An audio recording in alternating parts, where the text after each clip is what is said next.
consideration. A memo will also be brought to Cabinet tomorrow to change the Fair Deal scheme so that the empty houses of those living in nursing homes won't be subject to tax if they're rented out. Minister O'Brien says an assessment of larger vacant properties which could be refurbished will also be completed by the end of this week. Already through the local authorities over 2 weeks ago, I'd sought that they do a trawl of the whole country in relation to larger properties, old convents, hotels, commercial buildings that can be converted, not just for the short term, some for the short term, but others potentially for the long term, some that were already on our radar. So that list is being worked through. Over 500 significant properties across the country have been assessed. Households could save a further €110 a year if the government proceeds with a VAT cut on gas and electricity. It's among new measures which will come before Cabinet Ministers tomorrow to further tackle rising energy costs. Another lump sum payment of €99 is also being considered for the 370,000 people who are in receipt of fuel allowance, while a cut to the PSO levy on energy bills could result in an extra saving of around €50 a year. Chief Economist with Davy Stockbrokers, Conor McCullough, says the plans are at the edge of what will benefit people. In the context of the sort of 60 to 70% increases we've had over the past 18 months. So it's helpful at the margin, but again, you are going to see a big squeeze on household bills in April and May as some of the recent gas and price increases are introduced by some of the companies. And again, the increases that are still to come are of the order of sort of 20-30%. And a leading infectious diseases expert believes COVID hospital numbers could drop below 100 within the next month. Professor Sam McConkie says he's cautiously optimistic given the current rate of decline. 1,081 people with COVID are currently receiving treatment, which is down roughly 33% in the past fortnight. 42 people with COVID are currently being treated at Letterkenny University Hospital. Professor McConkie says a further sharp decline in the number of COVID patients in hospitals likely over the coming weeks. A lot of people have been exposed and had it, and in some ways, that's a natural booster. The BA02 strain has boosted our immune system above and beyond even the vaccines. So I'm cautiously optimistic that we'll see a very dramatic decline in the number of cases in the hospital and the number of people getting COVID in the next 2 to 4 weeks. I'm hoping below 500, and I'm hoping it'll go down maybe even to double-digit figures, just less than 100, for example. Weather now this morning will be mainly dry and mostly cloudy with a few bright intervals. Showers will develop this afternoon and evening. Temperatures of 12 to 14 degrees. We're back with more at 10 o'clock. Until then, good morning.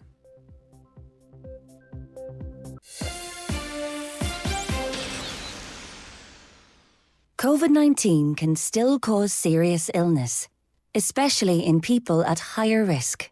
We need to keep protecting each other. So stay home if you have symptoms. Wear a mask in healthcare settings, public transport, and busy places. Let fresh air in if you're meeting indoors. Keep hands clean. And get a COVID-19 vaccine and booster. Let's keep looking out for each other. From the HSE, for us all. And now, it's time for the talk of the Northwest. The 9 to Noon Show with Greg Hughes on Highland Radio. Hello, good morning. 5 minutes past 9 on this Tuesday, the 12th of April. You're very welcome along to the 9 till noon show here on Highland Radio. Let's kick off, as we always do, each morning with a look at what's making the news on the front of the papers. And we'll start with the local papers this morning. A gentleman and a great ambassador. Former Buncrana Mayor, Councillor and Wildlife Ranger Dermot McLaughlin has been remembered at his funeral as a gentleman who was a great ambassador for the town. Mr. McLaughlin sadly passed away on Thursday and was laid to rest on Saturday following Requiem Mass in St Mary's Oratory, Buncrana, celebrated by Father John Walsh. Numerous tributes have been paid to Mr.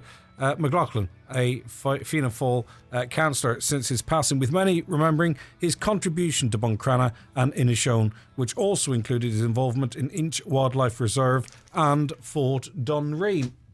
On to the Donegal People's Press this morning. A Letterkenny man has appealed to men to check themselves for signs of breast cancer after he had a scare with the disease. Pat McLaughlin went to his GP after finding a lump in his chest, but was given the all clear following an examination at the breast centre northwest at Letterkenny University Hospital. The father of 4, who has 7 grandchildren, is now encouraging men to be aware of the disease and to examine themselves. The Irish Cancer Society says about 37 men are diagnosed with breast cancer each year in Ireland, compared to about 3,600 women. Most men who get breast cancer are over 60, and obesity seems to increase the risk of disease. On to the nationals now, and out of Ukraine. Ukraine is bracing for a major onslaught by Moscow's troops in eastern Donbass region, where its president Vladimir Zelensky says tens of thousands of people have been killed in Russia, or in Russia's bombardment of the besieged city of Mariupol. If you see the satellite imagery of the tanks and lorries and trucks heading from the west of Ukraine towards the east, it doesn't bear thinking what is to follow.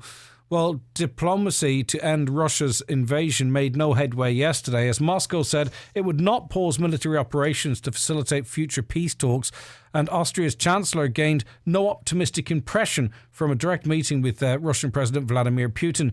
Humanitarian agencies also fear the battle for Donbass will drive another surge of displaced people across Ukraine towards the European Union, compounding a crisis that has already forced about a quarter of the country's pre-war population of 4.2 million from their homes.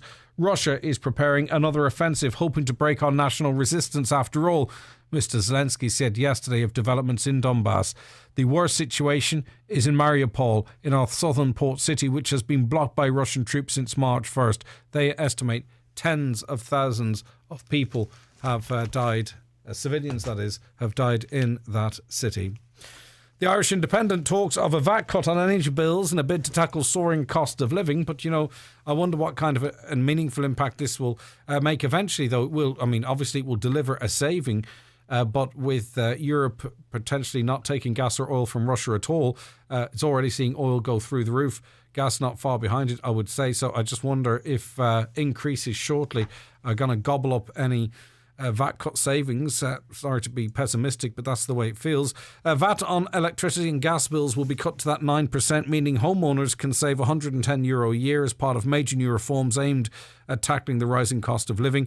With electricity and fuel bills soaring, government leaders have finally secured a special derogation from the European Union, which allows the government to lower VAT on fuel from 13.5% to 9%. The move will save the energy bill payer around €49 a year on electricity and around €61 a year on gas. A long-promised cut to the public service obligation levy on energy bills, which will see a further €60 a year wiped off bills, is also expected to come into force in October. Meanwhile, 370,000 people on low incomes who are in receipt of the fuel allowance will receive a one-off €100 payment, which equates to 3 weeks of the benefit, which is more targeted, I think, and perhaps a little bit more significant.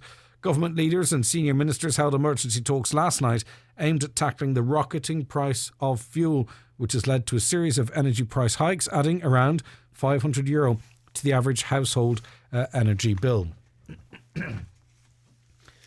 On to the Irish Daily Mail yesterday, and there was a big lorry protest scheduled for Dublin. It was being labelled as such, and it was due to last a week, perhaps 2 weeks, but it petered out yesterday very quickly, like the two that went before it, unfortunately, because the Gardaí were able to go up to the lorry drivers and say, if you don't move your trucks, we're going to fine you, and if you don't move them then, we're going to fine you, and if you don't move them then, we're going to fine you, and penalty points and so on and so forth. And I think there were certain elements that sort of jumped on this protest, where you had people walking around sort of quoting British law from 1688, stating that this couldn't be done or that couldn't be done, and I think that might have put a lot of people off. And also Monday morning, with people with work and what have you, or away on Easter holidays, perhaps it was doomed to fail from the get-go. But nonetheless, they took it to the streets, they made the efforts.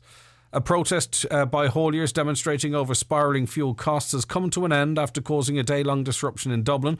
Demonstrators, some of whom had been fined for obstructing roads in the Docklands area of Dublin, had gathered from early yesterday morning People of Ireland Against Fuel Prices had threatened to bring complete lockdown to the city, with plans for slow-moving convoys of vehicles to travel along a number of motorways onto or into Dublin city centre. However, the protest instead saw a lower than expected number of drivers take part.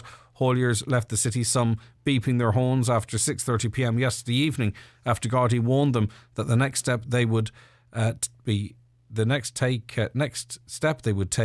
would be the issuing of penalty point notices, and the blocked roads reopened shortly afterwards.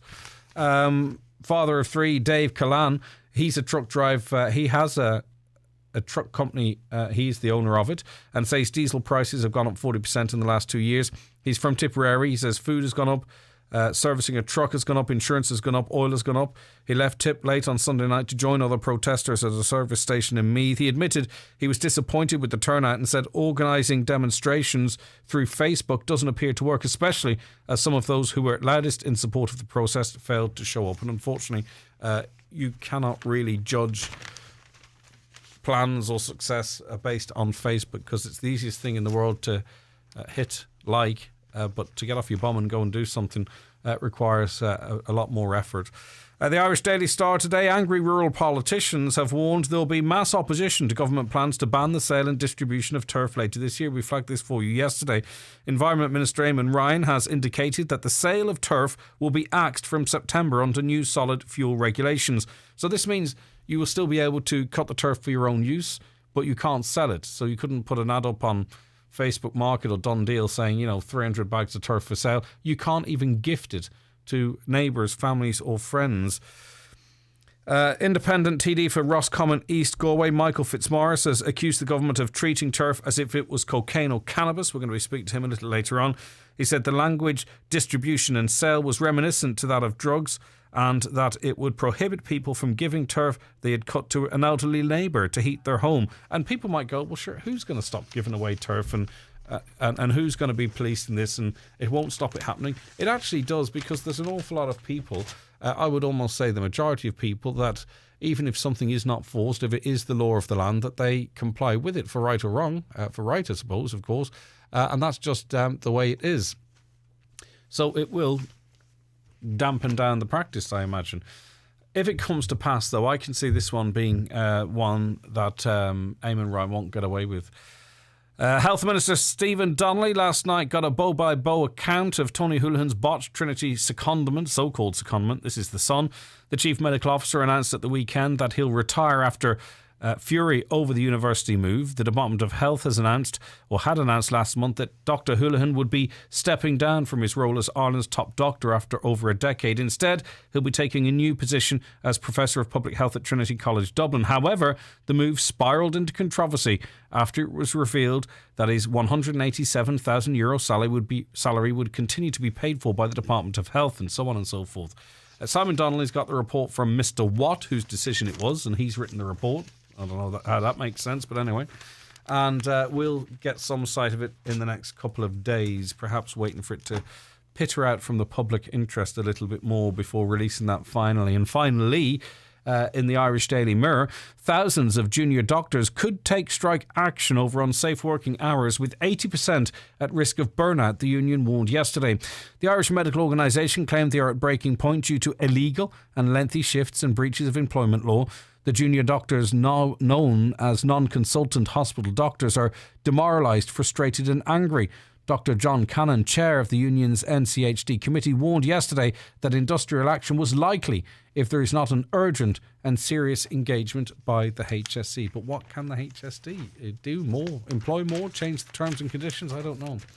Anyway, that was a run through what's making the news today. 086 60 25,000. That's your WhatsApp and text number to get in touch with the show. 086 60 25,000. Or if you want to give Caroline a call and leave your comment with her directly, 074 91 25,000. That's, by the way, also the numbers if you wish to raise your own issues, tell us a story, raise a topic. It's up to you. Okay, first guest on the programme joining us in just over 2 minutes. Sean wanted to redecorate his hall, so visited his local Crown Decorating Centre, where he got top quality brands and everything he needed to do the job better, which really brought out his creative side. So he lobbed his leftover paint on an old canvas and sent it to auction. Teal splodge sold last week for €40,000. Coincidence? We don't think so. You see, everything's better when you visit Crown Decorating Centres. It's not just paint, it's personal. If you're starting a new business in 2022, call into BizPrint today and get sorted. Logo design, invoice books, business cards, and all your printing needs. Call BizPrint at Port Road, Letterkenny on 91777955 or visit bizprint.ie. Every year, about 2,800 people in Ireland get bowel cancer. Bowel screening helps find signs of cancer before symptoms start. If you're aged 60 to 69, you can register today for a free bowel screen test kit. Once you've taken the test at home, return it by free post and we'll test your sample for levels of blood. If you need any more tests, we'll let you know. Register today at hse.ie/bowel screen or free phone 1-800 45 45 55 from the HSE. Thank you for filling out your census form. Your census enumerator will soon call to collect it. If you have any queries, visit census.ie or call 0818 202204. Census 2022. Be counted. Love swimming? Love it with a level head. Learn about weather, tides and rip currents. Be visible with a brightly coloured hat and tow float. Swim parallel to shore and never alone. Afterwards, get warm quickly. This is Water Safety Ireland. Better safe than sorry. For open water swimming advice, visit watersafety.ie. Supported by the Government of Ireland. On the farm, if you need some machinery parts, contact Tinney's Agri Spares in Letterkenny. Specialists in parts for Sammy, Lamborghini, John Deere and Zetter.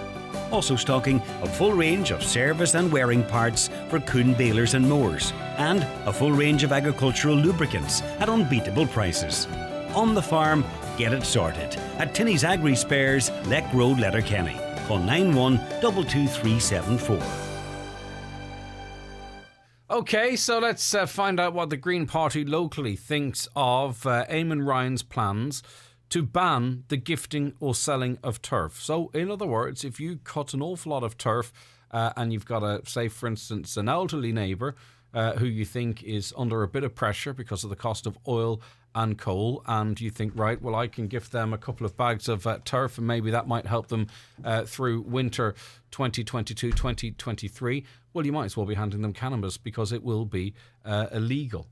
Michael White is chair of the Green Party. He joins us on the programme now. Good morning, Michael. Good morning, Greg. Do you stand over these proposals? The purpose of the proposals is to ban smoky fuels.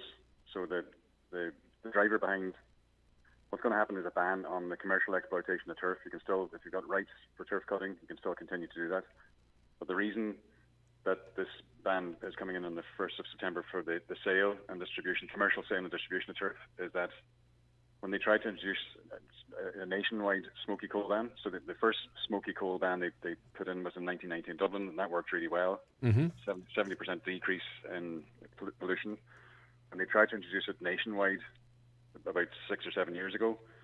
Actually, it happened in 2018. 3 foreign coal companies threatened to sue the state because of the exemption for turf burning.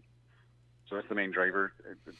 So obviously there was a resistance to that. They've lost that battle, so they go for the low-hanging fruit of the rural community who will just roll over and take it. No. The reason this ban is coming in place is because the smoky coal ban now will be introduced nationwide. This is the first step towards introducing a nationwide ban on smoky burning fuel to reduce air pollution. You talked about financial exploitation. Where is the financial exploitation in gifting turf to a neighbour? I would be surprised if that's going to be a target. My understanding is that the focus of this is on people who are commercially exploiting turf, using turf cutting. So this isn't some guy going up to the hill and cutting some turf for himself and maybe for a neighbour. The target here is people who are using machines to produce large amounts of turf and then selling it. So there's been a problem of sales of turf into urban areas is another thing that triggered this change. But you say that you don't imagine that to be the case, but that is what is being proposed. That's what Michael Fitzmaurice TD and Roscommon has said. Well, it's more than he that's saying it. As far as I know, he's the only one that's saying it. Now, certainly, that's not my understanding of what's being proposed here. The proposal is to ban the commercial sale of turf to make sure it doesn't get back into places like Dublin, etc., for burning and fires there. And it's the first step towards a nationwide ban on smoky coal. And are you in favour of this move? In general, so the rights of people who have always dug turf, those are protected. So you can still continue to dig and burn turf yourself, which is fine. Longer term, like as a member of the Green Party, we are saying that the bogs are better left uncut, mostly if you can, for two reasons. Probably we're better off left without wind turbines jammed into the middle of them as well. I agree. So that's why we're focusing on offshore wind. But in terms of bogs and turf cutting, in general, bogs are better off left if they're not cut because they act as a carbon, what they call a carbon sink. They're like a big sponge for soaking up CO2, carbon dioxide. So that's a good thing. And the second thing they do then is they promote biodiversity. Irish bogs have got a huge range of species that don't exist anywhere else, and that's good because biodiversity in Ireland has been a problem. It's under pressure for the last 20 years because of new forms of agriculture. A lot of species that were native to the country have died out, and people might say, so what? Well, that has an impact longer term on water quality and on the survival of species, etc. in Ireland. So the Green Party's view is that the bogs are generally better left uncut if they can because they act as a carbon sponge and they promote biodiversity. However, we've also said that's not going to affect if you've had family traditional rights to cut turf on the bog, that isn't affected for now. By this. But if this, it's on the front of every paper, which is really quite remarkable considering it's kind of a rural story. If it is the situation that Eamon Ryan is not going to ban the gifting of turf, why has he not come out and clarified this yet? I mean, what's he been doing for the last 2 or 3 days? I will try and clarify that, but I would say that's probably not. He's probably surprised that this is on number one, given the fact that what's going on in Ukraine, and we could be on the verge of an expansion of the war, etc. He's also had the protest yesterday by an unofficial group of truck drivers. I'd say that was probably what he was more concerned about this week. So I think it may have surprised people that this. I'm surprised, frankly, that it's such a high-profile issue, given the other things we have to worry about. Well, because that's not how it works. Because things are relative, and because there's something very significant happening in another part of the world, it doesn't mean that we don't worry and stress about our own personal struggles. I think it's okay. I think it's okay for people in rural Ireland to be worried about how they will heat their homes next winter. Yeah, they shouldn't feel guilty for having an opinion on this because of that awful war that's raging. I'm not saying. Yep, sorry, I'm not trying to make them feel guilty. I'm surprised. I would have thought other things, but so the main point you're making again is anybody who has rights to cut turf will still have rights to cut turf. You can cut turf as long as you want. That's not affected. What's affected is commercial sale of turf. In terms of the cost of living crisis. The percentage of people who rely on turf as a fundamental part of their heating isn't that high. But they're bringing out a new package of cost of living measures I think on Wednesday of this week, which will be targeting people on lower incomes again. So things like there'll be a reduction on the VAT rates on electricity. They're going to remove the public service obligation charge. They're going to extend the number of weeks that they fuel allowance. So that's providing that they would have gas or electricity, and that could offset their heating bills. I mean, a lot of homes that we're talking about here don't have those facilities. Yeah, well, so most of us will be using electricity of some sort. They may not be using it for heating. I guess what I'm saying is that there are a package of measures coming in later this week that are targeting people who are on the lowest incomes. People who are using turf today to heat their homes can continue to do so. If you've got rights to cut turf and burn turf, that's not going to get stopped. What's getting stopped is going out to sell the load of turf to somebody else. That's going to that's being banned in September. And the reason, as I said, is in order to implement a nationwide smoky coal ban, that had to be done because those 3 foreign coal companies were threatening to sue the state while there was an exemption for turf burning, and those companies were threatening. Was that anti-competitive challenge? It's based on an article from the Irish Times yesterday saying that not anti-competitive. They were saying you can't apply one set of standards for smoke or for air quality against us, the coal importers, versus private people burning turf. So that the basis of their legal case was the fact that you're trying to apply 2 different sets of rules. That you would ban coal importers. I don't know if it's been in the news a few times now that the government's tried to impose a nationwide smoky coal ban and couldn't because of the threat of legal action. And this is one of the reasons that the threat of legal action was in place, because of the exemption on turf burning. So putting in this ban on the commercial sale and exploitation of turf on 1st of September is the first step towards being able to actually impose a smoky coal ban across the country. And as we know from Letterkenny, air quality is still a big issue. The ban worked in Dublin in 1990. It hasn't really worked in regional centres that well for a variety of reasons. So a nationwide ban. Because you can drive 3 or 4 kilometres outside of town, if that, and buy whatever coal you like, bring them back in, and there's zero enforcement. That's more of an issue, in Letterkenny than it would be, say, but I mean, there are other towns like Ennis has got a really terrible record for air quality. They're obviously not close to the border, but they're having problems as well. And part of the problems they're having is that there isn't a nationwide ban on smoky coal. But I understand what you're saying. Even if we did have a smoky coal ban nationwide, people could still cross the border, maybe just to pick up coal of lower quality. So you're of the view then that, and sorry to labour this point, and on the wider scale of things, you might not think it's too big a deal.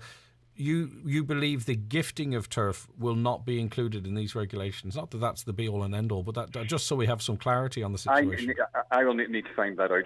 That would seem to me unlikely that somebody will be approached because they've given an elderly neighbour some bags of turf. But I don't think it's going to... Look, we don't enforce anything in this country. We're not enforcing the smoky coal ban, so we're hardly going to enforce the transporting of turf between neighbours.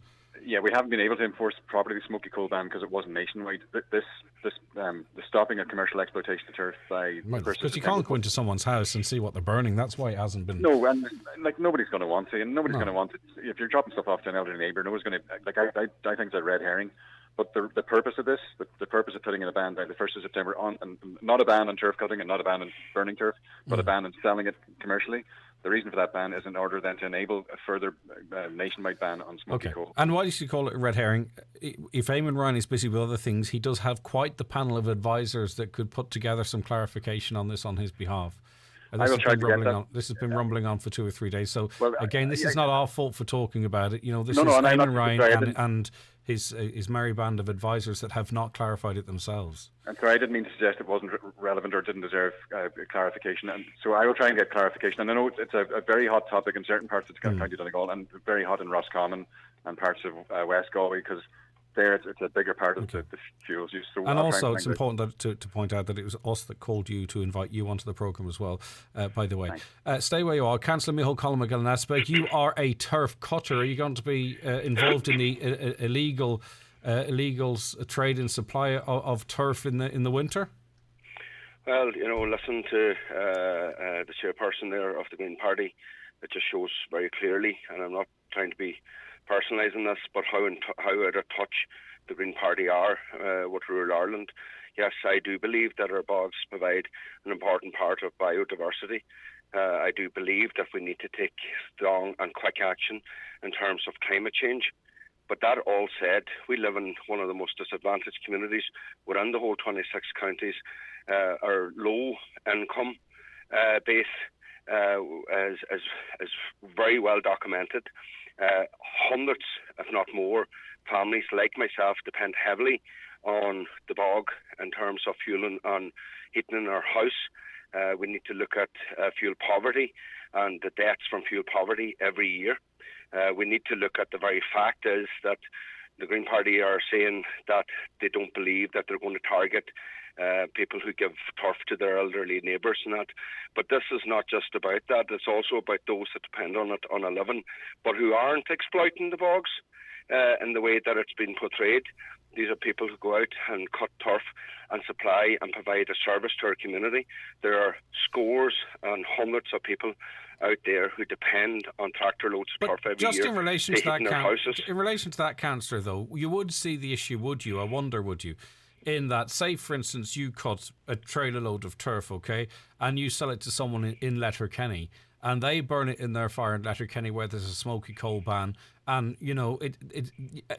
it's updated daily, live, you can see the information. If a lot of people do that, that has a very negative impact on the air quality, and that has a very negative impact on people, particularly with respiratory illness. So every action has a reaction. So even if you are trying to protect someone's income and you quote how people's lives might be lost because of fuel poverty, people's lives will be lost because of people burning turf in the heart of Letterkenny. Do you get where I'm coming from? Yes, I do hear what you're coming from, and nobody wants to see anybody having a poor quality of life or a poor quality of air. Cars and tractors and lorries also contribute to poor quality of air in our towns and our villages. And are we going to ban cars now? Well, we'll never get anywhere with that argument, though, will we? Because it will always be, well, I'll do it when everybody else does it. Going back to the reason that I'm very upset and angry as my neighbours, because I spent a good part of yesterday talking to people who were in contact with me about the concern. So we had, for one example, you had one fella who lives down the road from his parents. His parents are elderly, his uncles. So he looks after, he's the youngest of that family, and some of them don't have any children. So he cuts on family bog, and then he distributes it free of charge to his neighbours, and there's a concern, or family, and there's a concern. And if we look at it, but yet we're still allowing oil and gas to be used, which has more of a carbon footprint than what me going across, because I can see my bog from my house, for me going across to the bog to cut turf, and that's similar to most people in West Donegal. And look, again, I would state, yes, there has to be a dramatic shift in terms of but if we don't make a start somewhere, what they're doing is, and I think you correctly pointed it out at the beginning, Greg, was the low-lying fruit. They're targeting working class communities that are socially and economically deprived, and we're going to pay a heavy price now. Okay, well, let me put that point. Let me put that point directly to, because it's very succinct there. This is targeting, some of the poorest in society, those who cut the turf or take turf from others, Michael, because that is how they heat their houses. They don't have. Yeah, there's many of us simply haven't been able to buy a bag of coal for the last 6 weeks, and there's wood and there's turf, and that's it. Well, what he's just described wouldn't be. I mean, it's not a ban on turf cutting. I mean, just make that clear. Nobody's banning the cutting of turf. Yes, but you heard about it. Sorry, can I reply? Yes. Sorry. Micheál and his family have the right to cut turf, as they've always had. That is not being affected. If somebody is supplying turf to their parents, that isn't affected. They're supplying it to their aunt and uncle. That isn't affected. What is affected is commercial exploitation. And I know you're having chats and having complaints, but I have people ringing me. So I had somebody ringing me from Glencolmkill last week to complain about machines just chewing up the bog. So obviously people who are more environmentally worried about stuff would ring me maybe more than yourself. I've also had people from Letterkenny who've got serious lung conditions. They're ringing me actually about the retrofitting schemes to try and get their heating improved, but they're saying that the quality of the air in Letterkenny is impacting both them and their kids, where they have a serious medical condition, and they're looking at another winter. So these people have to be addressed as well. So air quality is a big issue. As I said, the main driver behind this is the smoky coal ban nationwide. The first step had to be banning of commercial sales of turf, but it doesn't affect Micheál or his family. They can cut turf till their cows come home. But we don't know that, Mike. You do know that. It's in the legislation. We don't. Hang on a second. This legislation was first circulated over 12 months ago, so we do know that. We know for a fact that you and your family can continue to cut turf. Yes, I can continue to cut turf, but if you look at the turf or look at the bogs, because I have two bogs. I have one that I get from Joe Mulligan. I have another one that is a family bog. So if I give Joe Mulligan or anybody else turf, we don't know, and we have no clarity on this here yet, because I was trying to ring Eamon last night and this morning to get clarity on this here, because the fact that we're using terminology of gifting, that is hugely concerning. Loads of people look out for their neighbours and their friends. That terminology, that word gifting wasn't used by the Green Party or Eamon Ryan. That was used by Michael Fitzmaurice in a press release. But as Greg says, he has a whole array of advisors and script writers that could easily have come out yesterday and clarified that. And what it's left is, because we're talking about weeks, we're talking about September, I'll be cutting my turf now, Brian, or somebody will be coming in cutting my turf now, when in the next week or so, I still have another load that I need to take home. And yes, a bit lazy of me that it's not home yet. But the fact is, this has left a lot of families very worried and very concerned right now. And we could have easily had clarified that and not put as much stress. But bear also in mind that what are we going to do with the tough cutters who have traditionally have been supplying an area like Cadore or Dunlow for over generations, as they're one of their main income? Are they going to be provided with a subsidy, not subsidy, but a payoff to so that their livelihoods aren't affected? in terms of their income? And also, are we moving to put proper money in place to retrofit homes that badly needs them in terms of being able to save money, but energy being obviously a big issue as well for people not being able to afford to heat their house. I had a woman from Ardara on to me yesterday panicking, not in relation to turf, but the very fact that the cost of heating their home and her children now is beyond her ability to pay. There's a number of points you made there. I 100% agree. There's people scared now about their ability to heat their own homes and making choices, and that has to be. So the government is making some moves there, but I think there's locally in Donegal, everybody here needs to try and lobby to ensure there's extra steps taken, because of this area is economically worse off than most of the other 26 counties. And Michael, would you agree? Because I know we've had these arguments over the years, especially when you look at Mayo and then you look at other basins off Donegal and Dublin and Cork, where we have quite a sizable amount of oil and gas, even though that oil hasn't started flowing yet. Would you not agree that it's time now that the government moved and put that into public ownership instead of private ownership, which Fine Gael, Fianna Fáil and the Green Party had supported through the years, and that might relieve some of the pressure on families in terms of cost if it's state-owned? I'm not aware of any oil. I mean, if you're talking about oil and gas that needed to be explored and dug up or piped, I don't think that would be the answer. I think offshore wind energy's got a better prospect for Donegal. Okay. And in terms of just in relation to wind energy, and maybe you can set me straight on this. You know, we of our electricity needs, when it's not very windy, around about 35% or 30 to 35% of our electricity needs are met by wind. When it is windy, it's upwards of 85%. How come that has not insulated us in any way, seemingly, from the gas and coal markets? I can't work that out. There's some companies that supply only 100% green energy. However, they can do that from the same grid as everyone else. People's bills with that company have gone up equal to all others. If we're not insulated at all, seemingly, from these external price rises, and yet we produce really quite a lot of energy from wind, what's the point? Why are we not seeing any savings? I think it's because overall European electricity rates are pegged to the gas price. So I agree, it's mad, and there are moves to try and decouple that. But yeah, so it's mad, regardless of how much more energy we're producing. So we are, no matter how well we do, and you said offshore wind energy is the silver bullet here, no matter how well we do, we are tied into, say, for instance, Germany or Holland or France, who aren't doing as well. It's they that are striking out. So what's the point in us looking at all of these wind turbines if there's no actual saving for us? I mean, obviously there's a green impact, but I'm on about we are as exposed as anybody else. I don't understand it.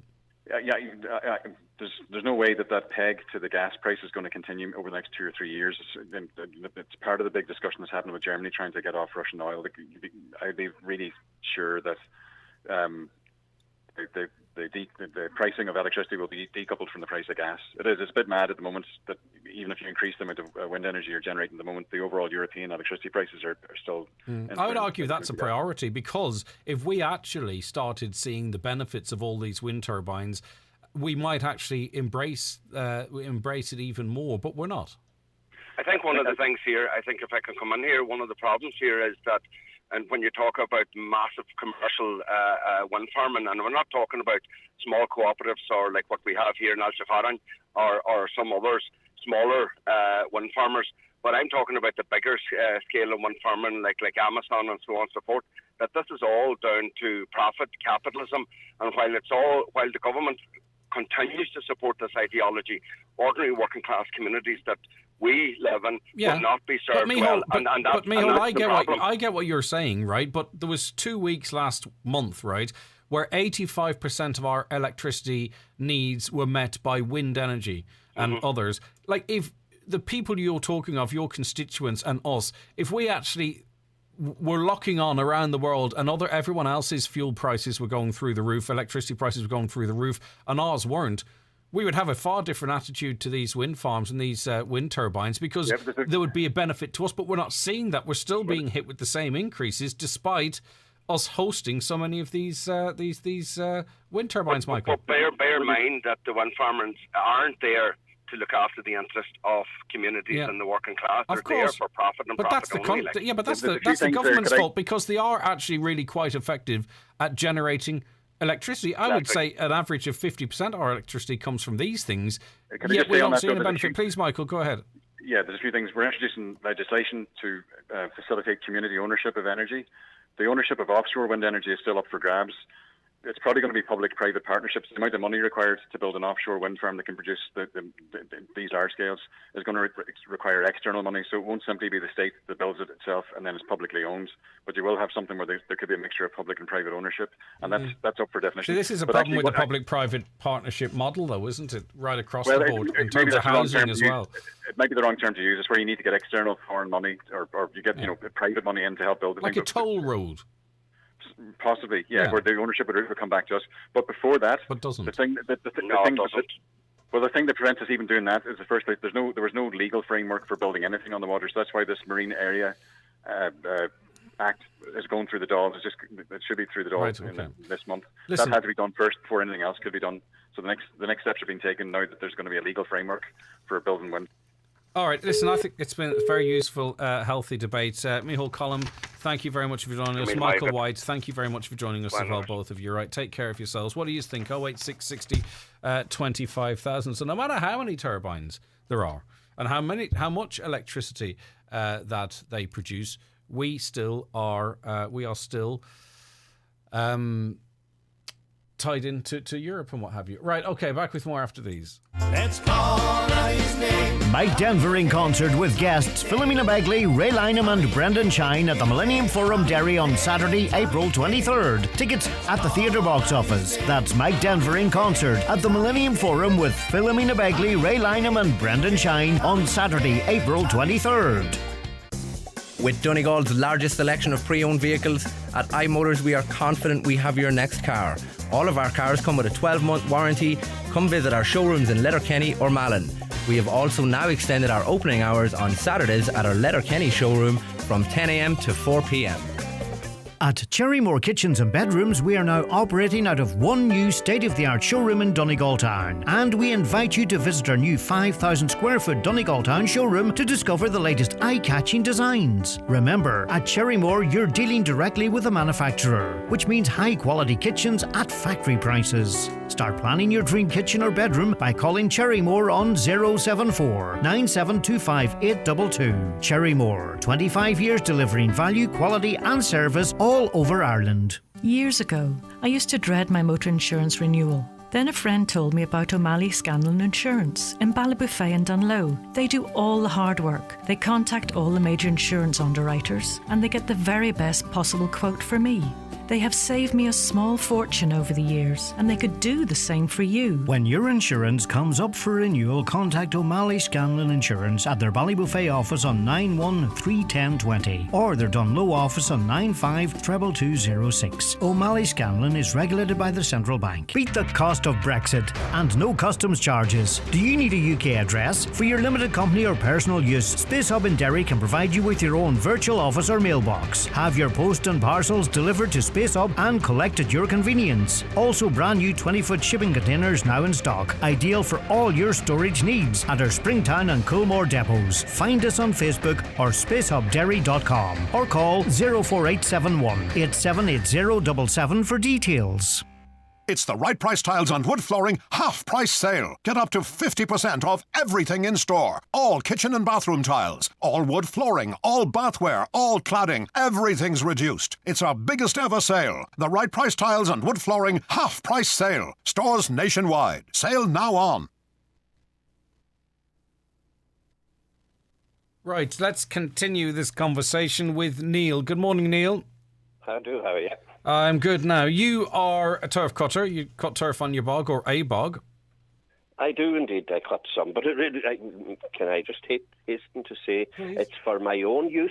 I don't it's your own personal use. Okay. Yes.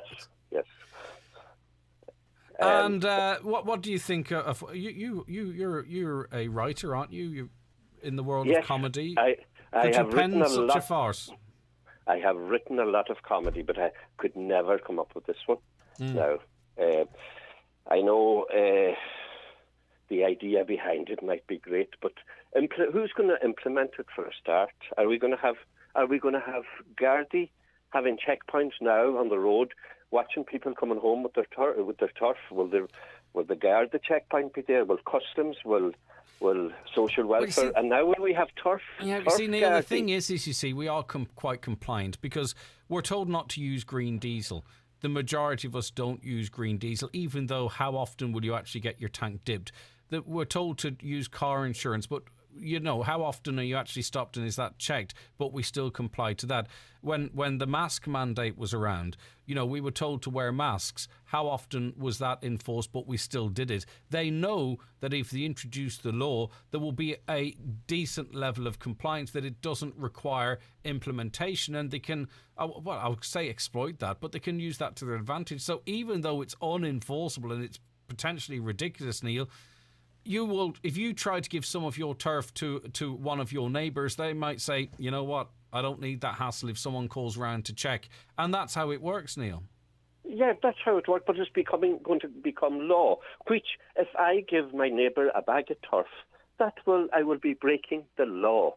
And people are actually blaming Eamon Ryan and the Green Party.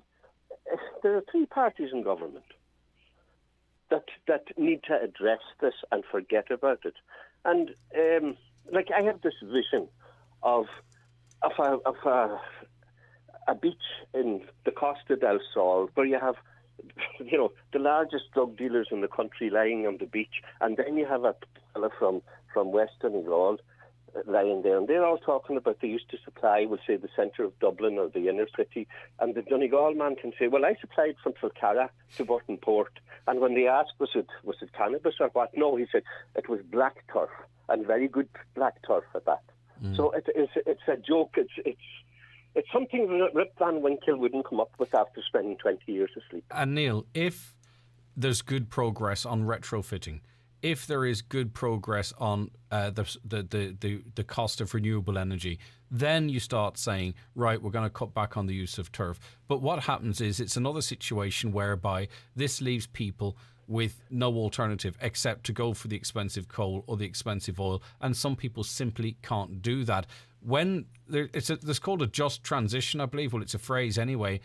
They're putting the cart before the horse here. Give us options and then look at the burning of these types of fuels, not the other way round. Yeah. Can I just ask you, the peat briquettes that were produced in this country, they were banned. They were stopped. And what was the answer? Import them in from Germany. From Eastern Europe, yes. Ship them by lorry to the ports, ship them, take them then into Drogheda and ship them down the country at a huge cost. And is that helping the environment? No. This is what the Green Party wanted once. Feels like they're laughing at us. Well, the Green Party are taking us for a joke, but we're actually accepting it. And as I said, it is more than the Green Party. There are 3 parties in government. Yes, but for those other two to get into government, they had to say, all right, Green Party, you can have a couple of things. And now we're starting to see the Green Party's couple of things. Yeah, but have we heard anything from Charlie McConaughey or Joe McHugh about this in the last few days? No, be very interested to get their views on it. Neil will certainly make inquiries to see what they think. Will they be, well, whatever about the minister's hands being tied, as a backbencher, Joe McHugh can probably be a little bit more vocal. He can take a more community-focused attitude towards this, perhaps. Well, that's my view. I think it's all right saying it won't be implemented, but it will be law, and I will be breaking the law by giving a neighbour a bag of... Now, some people actually, when they cut turf on somebody else's bog, rather than pay them, they give them a load of turf or something. Now, that will be against the law from now on. Yeah, 100%. And the Green Party, in their manifesto, say they are seeking to actively discourage the small level hoarding of turf in rural Ireland, i.e. cutting your turf and putting it in a shed. That's in their programme for government, that's what they're trying to discourage, and this obviously must be part of it. Well, look, we have only ourselves to blame, or... You know, we saw when the Green Party were in government the last time. we did see what they tried to do, and in some cases did. And at the next election, they were nearly gone off the face of the earth. But they have come back, and they have come back in the cities, because the cities, the urban areas, are not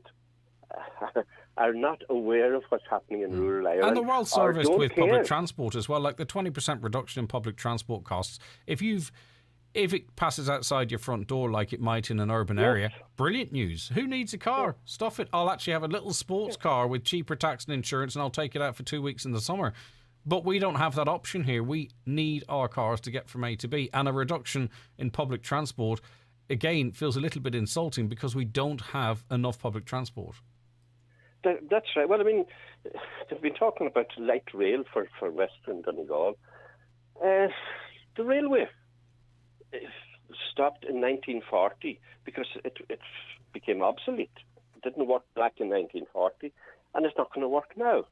But can I just, when I'm on a rant now, can I just ask a question here? And this is something that's bugging me for a while. A lot of West Donegal is a special area of conservation, SAC.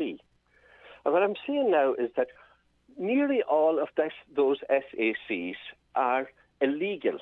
They were set up legally by the government under Michael D. Higgins in the 90s, who brought this in. Now, the SAC areas in West Donegal are all illegal. And nobody is talking about it. Everybody's complaining about it.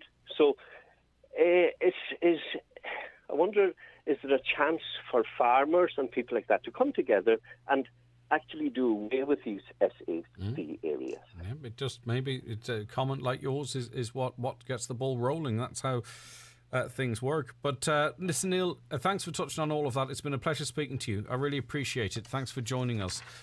Mary, I think your focus, your comment's actually really quite an important one, because we've been talking a little bit about the practical side of this, but not maybe necessarily about the heritage, the cultural side of it either, Mary. Yeah, well, Greg, I have a range, and I use the turf all the time for cooking, heating the water, baking, doing everything. So it heats the whole house on the turf. So I don't know what that Green Party man is talking about, because he must have his head stuck somewhere else, honestly, because he doesn't think on the people out in the country and everywhere, and especially a lot of elderly people that depends on turf as well, as Michael Collins said earlier on, and he seems to be the only one that's talking up. I don't know where all the TDs and county councillors are hiding. They're not one saying any word, only him, to talk up for the people. And I don't know about that man from Ukraine, and that he was talking about Ukraine, and he said about Ukraine. Ukraine has nothing to do with the turf in our bogs. Yeah, and I tried to make and that not point. Cotton turf. Why do they bring in Ukraine all the time for excuses?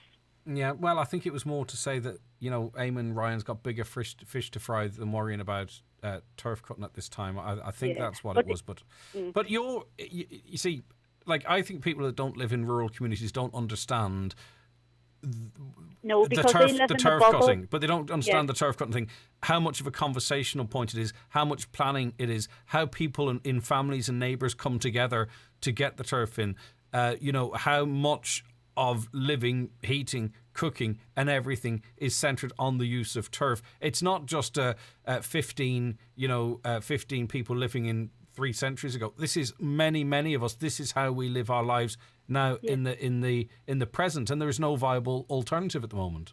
Yeah, well, this has been done for traditions, and so I don't see why we should.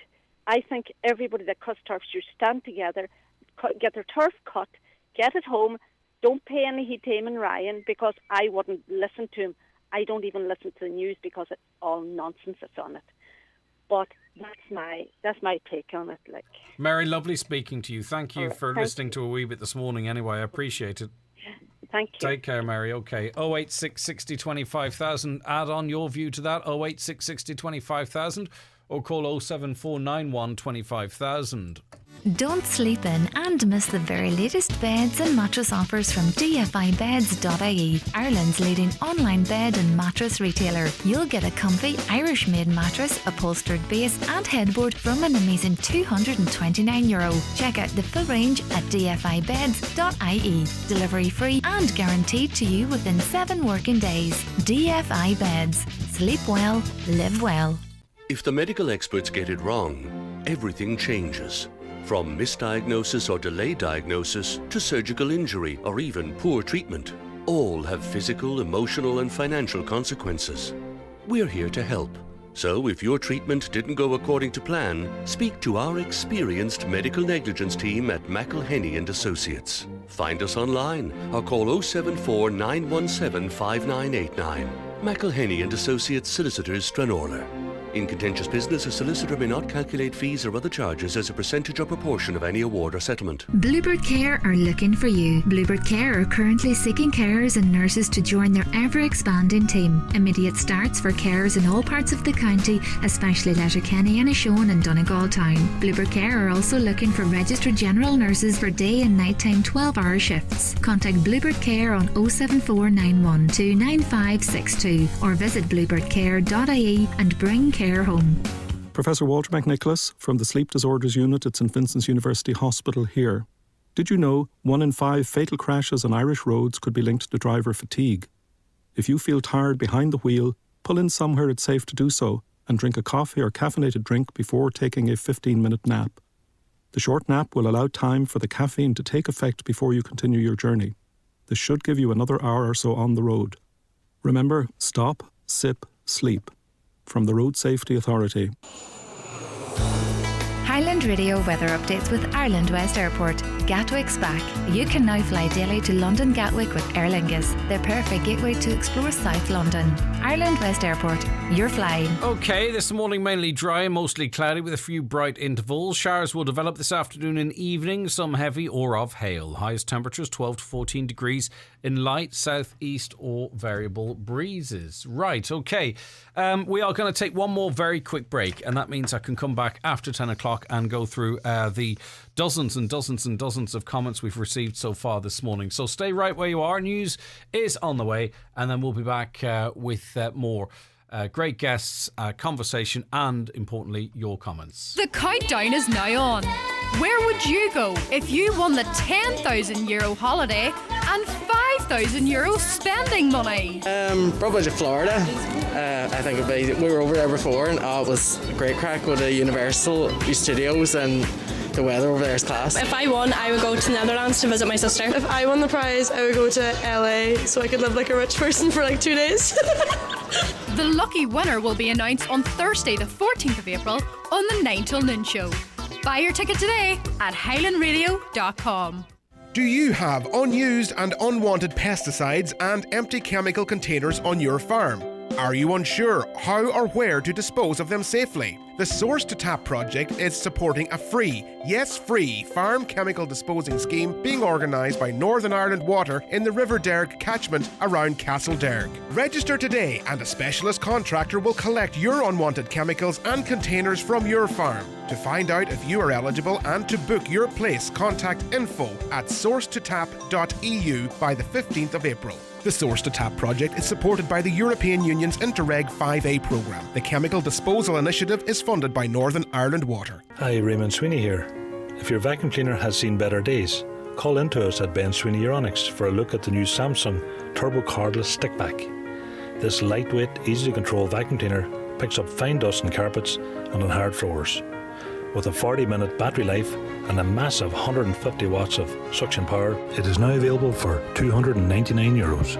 Ben Sweeney Euronics, Port Road, Letterkenny, and the shopping centre, Dunlow. Ben Sweeney Euronics. We deliver, we install, we care. Kelly's Diner in Letterkenny now has even longer opening hours.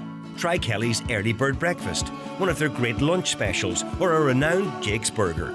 Kelly's famous steak specials are available every Saturday from 3, with an 8-ounce succulent steak and all the trimmings for just €11. New extended opening hours now in Kelly's award-winning diner at Mountaintop, Letterkenny. Check out Facebook for details. Thinking of going green? At B&S Credit Union Ballybuffet, it has never been easier. We will help you reduce your energy costs with our lower than ever green loan rate. Available for all home improvements that bring energy efficiency such as insulation, heating systems and solar panels. Visit bnscu.ie/green loan or free phone B&S Credit Union at 1800 290 390. Loans are subject to approval. Terms and conditions apply. B&S Credit Union Limited is regulated by the Central Bank of Ireland. Live, on air, online and on the Highland Radio app. This is Highland Radio News. It's 10 o'clock. Good morning. I'm Catherine Gaffney. New measures to alleviate spiralling fuel costs should help many families, according to the ESRI.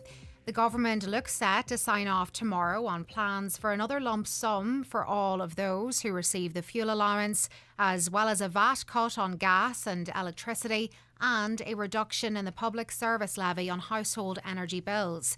Energy economist with the ESRI, Muireann Lynch, says approved people will feel some benefit. This will certainly ease some of the pressure households are seeing. Will it completely undo the increases that we have seen recently as a result of spiking fuel prices? No, I would say, particularly if we continue to see further upward pressure on energy prices. But it's certainly going to help some households, and that would be welcome. A Donegal Green Party representative has insisted that new regulations around selling turf are aimed at large operations. From September, it will be illegal to sell and distribute turf, though bog owners can continue to harvest peat for their own use. The move has been met with backlash from some rural politicians. Chairman of the Green Party in Donegal, Michael White, says that the rules are there to clamp down on large-scale sellers. I would be surprised if that's going to be a target. My understanding is that the focus of this is on people who are commercially exploiting turf, using turf cutting. So this isn't some guy going up to the hill and cutting some turf for himself and maybe for a neighbour. The target here is people who are using machines to produce large amounts of turf and then selling it. So there's been a problem of sales of turf into urban areas is another thing that triggered this change. But local councillor Micheál Columcille-Aspig disagrees and says the issue runs much deeper. The Green Party are saying that they don't believe that they're going to target people who give turf to their elderly neighbours and that. But this is not just about that. It's also about those that depend on it on a living, but who aren't exploiting the bogs in the way that it's been portrayed. These are people who go out and cut turf and supply and provide a service to our community. The Garda Technical Bureau are examining a house in County Sligo where the body of a man was found. The remains of the man in his 30s were discovered at a property in the Cartrin area at around 8:30 last night. Gardaí say they are treating his death as unexplained. The state pathologist will conduct a post-mortem examination later today. SIPTU says workers in the private sector need pay increases to meet the rising cost of living. The union is appealing to employers to be creative when it comes to putting additional money in workers' pockets. SIPTU is calling for the government to raise the tax-free amount from €500 to €1,000 for employee gifts. Latest figures from the CSO show inflation reached almost 7% in the year to March, the highest rate in 22 years. SIPTU's Deputy General Secretary for the private sector, Jerry McCormick, says they're planning to lodge pay rise claims with all employers where wage agreements are due for renewal. We have been engaging with employers. Many of them are quite willing to sit down and discuss this with us. Some probably won't because we already have agreements in place. But those agreements were done in good faith. They were done at a time when inflation was much lower than it is now. So what we would hope to do is to sit down with employers, find unique ways to deal with this issue. It doesn't have to be percentage increases. What it has to be is to put money into our members' pockets so that they're not going to be out as a result of the inflationary pressures. And the Housing Minister says properties like old convents, commercial buildings and vacant hotels could be used to house people fleeing the war in Ukraine. Minister Darragh O'Brien has confirmed that a potential cap on the number of refugees arriving here is off the table, while payments for those who host them is under consideration. A memo will be brought to Cabinet tomorrow to change the Fair Deal scheme so that the empty houses of those living in nursing homes won't be subject to tax if they're rented out.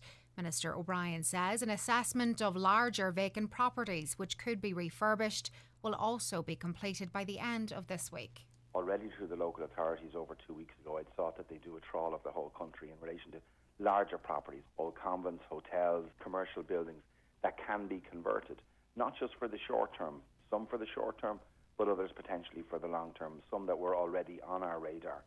So that list is being worked through. Over 500 significant properties across the country have been assessed.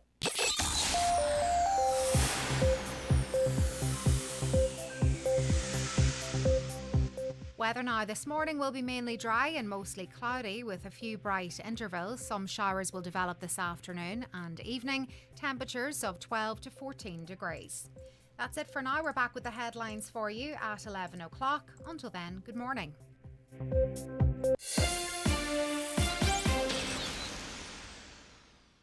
The obituary notices for Tuesday morning, the 12th of April.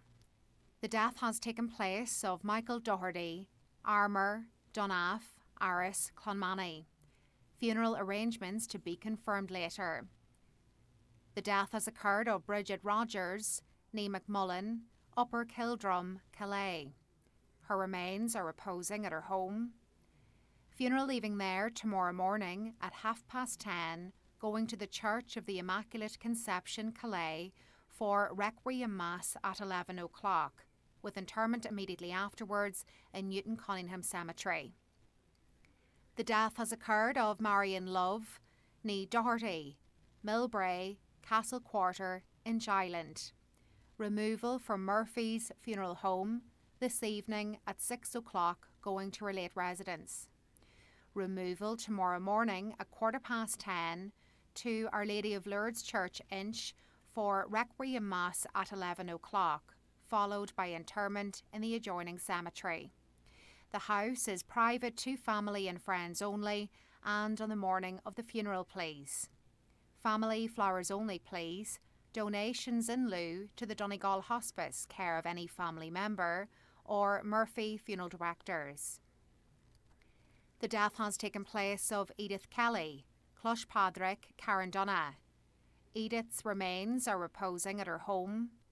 Removal from there this morning at 20:11 for 11 o'clock Requiem Mass in the Sacred Heart Church, Carandonna, followed by cremation in Lakelands Crematorium in Cavan.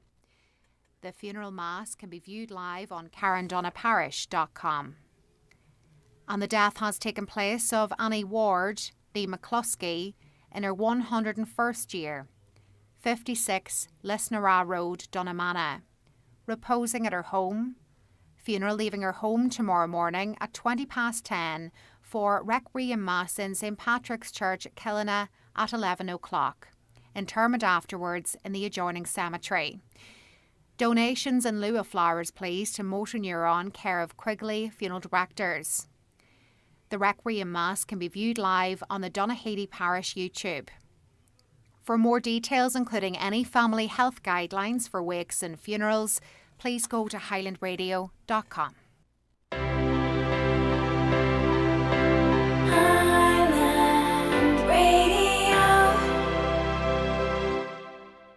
This is your guide to smart glasses. Smart glasses often look like regular glasses, and some of them have built-in cameras. Even if you don't wear smart glasses, it's helpful to know what it looks like when someone who is wearing them is taking a photo or video. The person wearing smart glasses usually has to take an action, such as tapping the capture button to activate the camera. When the smart glasses are recording, you'll see an LED light on the frame. So now you know a bit more about smart glasses. A message from Meta and Essilor Luxottica. Okay, you're very welcome along to the second hour of the 9 till noon show. If you're only just joining us, where are you? You missed an interesting hour of debate as it relates to seeming proposals, to ban the cutting and, not the cutting of, but ban the distribution or sale, gifting of turf. Some of the comments coming in off the back of that conversation. And by the way, if you're in favour of these proposals, please feel free to get in contact with us. Feel free to get in contact with us as well. This caller says, there's the government going again. Why did they not get the message across clear in the first place about giving turf away instead of confusing everyone? Confusion at its best again, they say. Another, busy catching mice and letting elephants through. The energy crisis didn't start with Ukraine, nor did global warming happen in the past few years.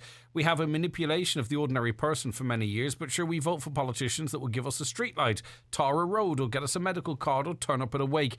So while they are doing what they are doing for the nation, we have a crisis of leadership and a crisis of imagination. Nothing will change. More here. Hi, Greg. I thought we voted councillors and TDs into power to look after us, the ordinary person. What happens to them when elected? They turn on us and don't represent us for the reason we voted for them. Another. Morning, Greg. So if the big coal companies were threatening to sue the country, is it not down to money, not the environment, if, like they say, the amount of people burning turf is very little? Very good point there.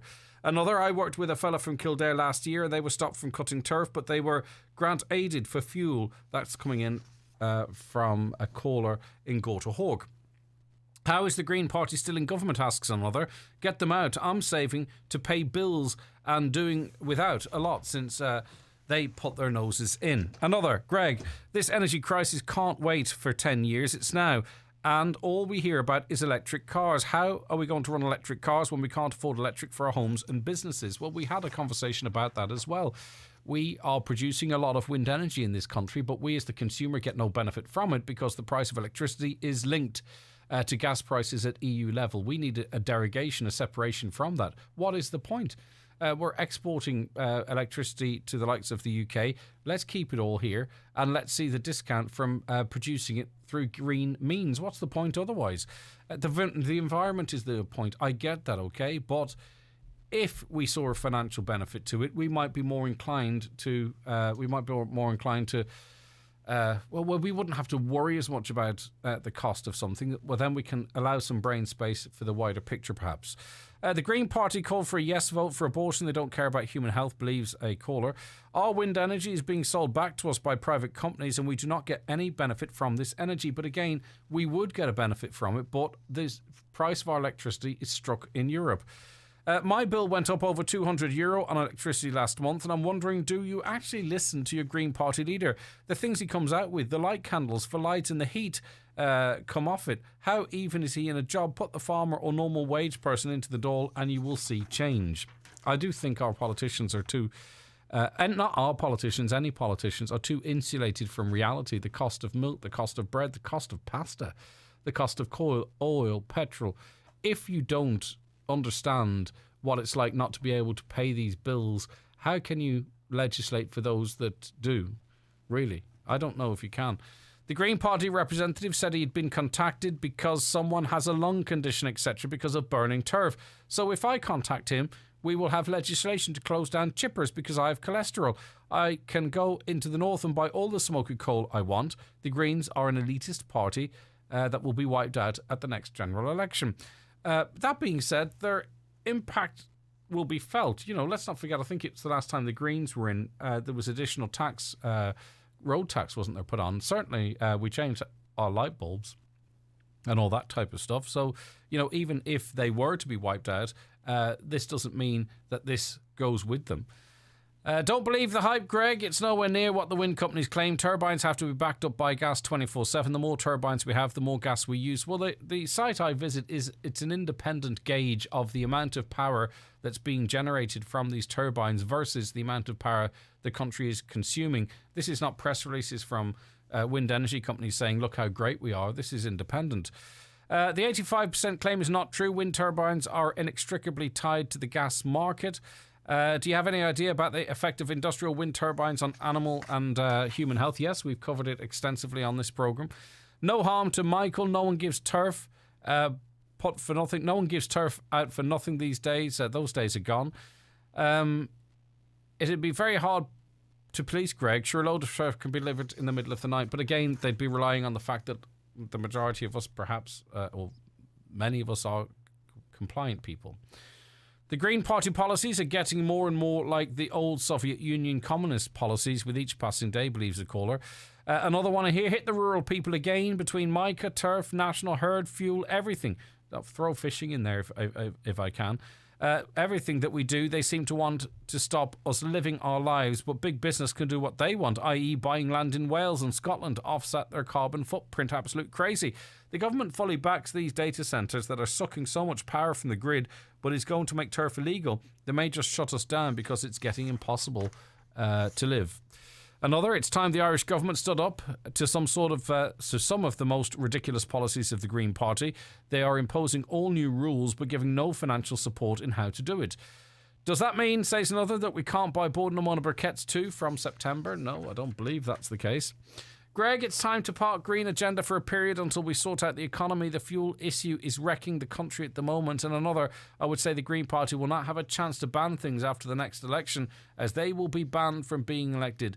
They would need to cop on. Well, you see, it's also, whether it's about money or ideology or whatever it is, the Green Party will always get a certain amount of people that vote for them, because there's a certain amount of people that that believe that we need to get to a certain place on this planet to ensure its future, and that is costly, that is inconvenient, and that puts people perhaps on the breadline. And if that's the price that has to be paid, some believe and will vote for the Green Party, saying that that is an acceptable price to pay, and they will get a certain amount of seats and a certain amount of votes, and perhaps their influence will be enough to get a government into power. And if that's the case, well, then they become coalition partners, they have a wish list, and well, here we are. It's time for Ncbi Bingo on Highland Radio.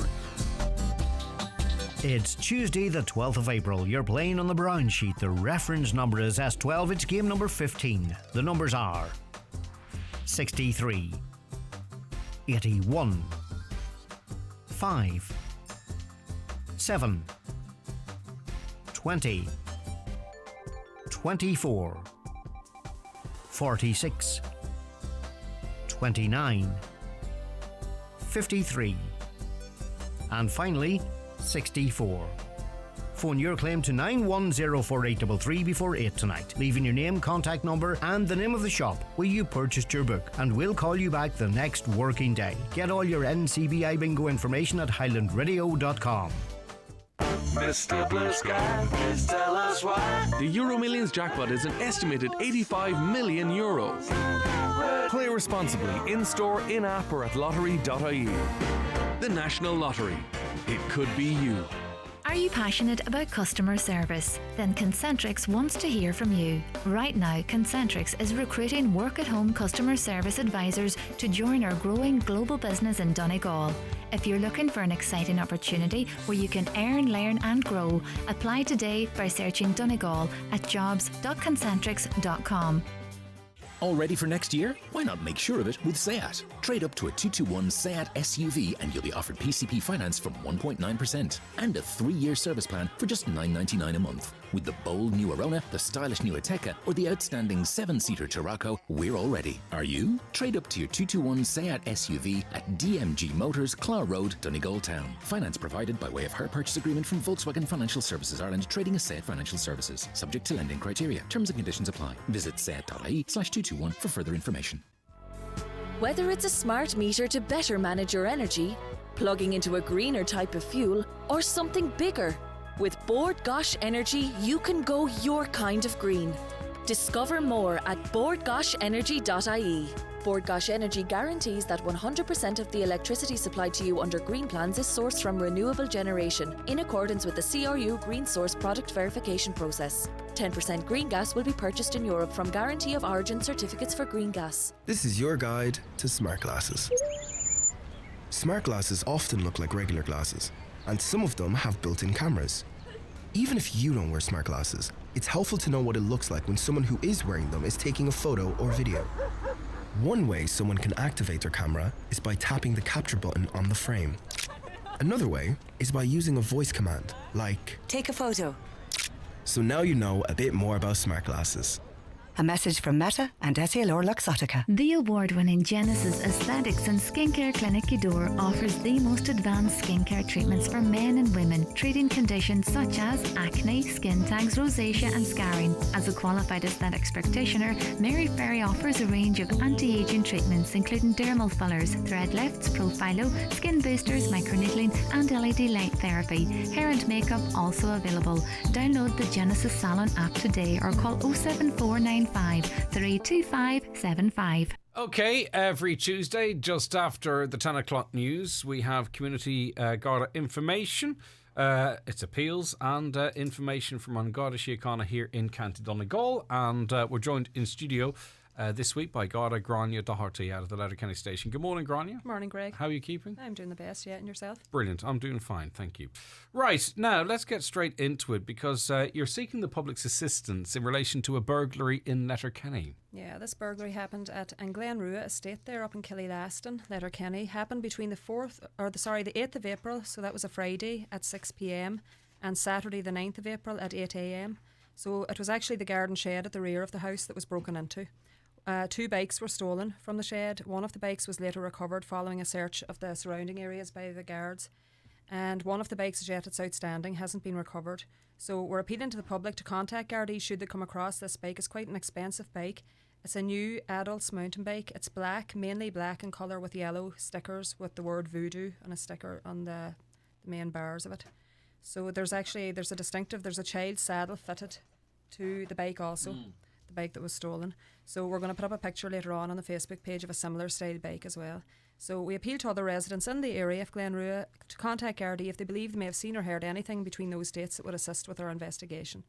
We may be contacted on 9167 100, and the same goes for all the appeals today. The Garda Confidential line may be reached on 1800 666 111. All right, and you'll give us some information too on how we can best secure our property, but also to what comes up now and again is the Gardaí will announce trying to reunite effectively bikes with their owners. And, obviously not all bikes that are stolen come back into Garda stewardship, but it can be difficult then to connect the bikes that are recovered to its owner. So that and any other advice you have for us? It can, yeah. And in this instance, unfortunately, the shed was unlocked. So just always ensure that your shed doors, the windows are locked when the shed is not in use. Maybe when you're not at home, ensure it's all locked up and secure.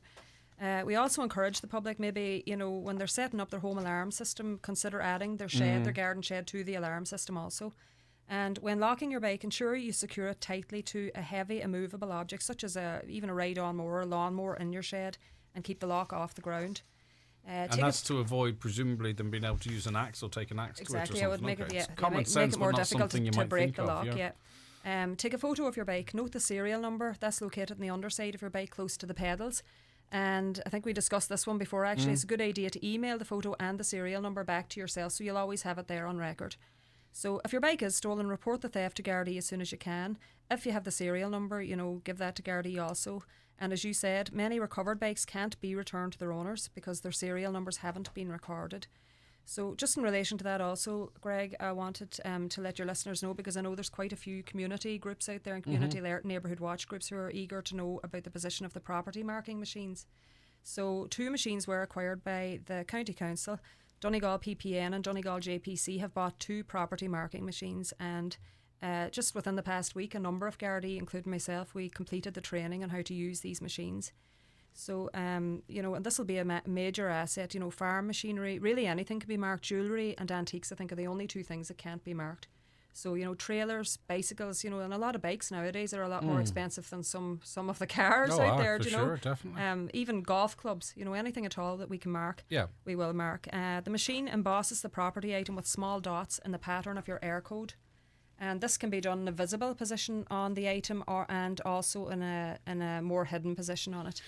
So how do we go about doing it then? Yeah, well, we will announce now on our Facebook page and also on air here, when our events, hopefully we're hoping now to have them in the very near future. So the training has just taken place, so we're just in the process now of arranging dates for events, property marking events. Especially maybe farmers you can get signs once you have your machinery, farm machinery, trailers and items such as that marked. You can get placards, big signs that you hang on your farm gates to say that everything within the farm is marked, is property marked. Hopefully that'll act as a great deterrent. And I know a lot of the groups, the community groups, and I would deal with the text alert groups within the Letterkenny district, and I know they're particularly eager as well to know when these machines are going to be up and running. So it will be in the very near future. Okay, and you'll let us know notifying your Facebook followers. Okay, now to assaults on the Mill Road in Carndonagh. Yeah, these 2 assaults. One of these assaults actually was only reported very recently. They both happened on the Moville Road, Carndonagh, within the past couple of weeks. So the first assault happened in the early hours of the Sunday morning, the 3rd of April, in and around 3 a.m. So a man, he'd been out socialising at the nightclub there in Carndonagh. He was outside at the time after the nightclub, and he was a victim of an assault by a number of males. So he sustained injuries as a result, and thankfully none of these injuries are of a life-threatening nature. The second assault happened at the same location on the Moville Road, Carndonagh, in the early hours of Sunday morning, the 10th, just Sunday morning past there, 10th of April, between 2:45am and 3:45am. So the injured party in this incident was present. An altercation took place between a group of men, and during that altercation he sustained a blow and he received injuries, again, not of a life-threatening nature. That doesn't always tell the full story either, does it? I mean, thankfully it's not life-threatening, but it can be quite serious injuries with these assaults, and obviously then there's the emotional impact of it as well. Of course, yeah, and we don't mean to play anybody's No, I know, injuries I'm down, not for a second. I understand that. Yeah, I get that. Everybody's injuries are serious to them, of course, and we just appeal to anybody who may have attended the nightclub in Carndonagh last Saturday night or the previous Saturday night. Anybody who may have been standing around afterwards, possibly waiting on a lift or waiting on food.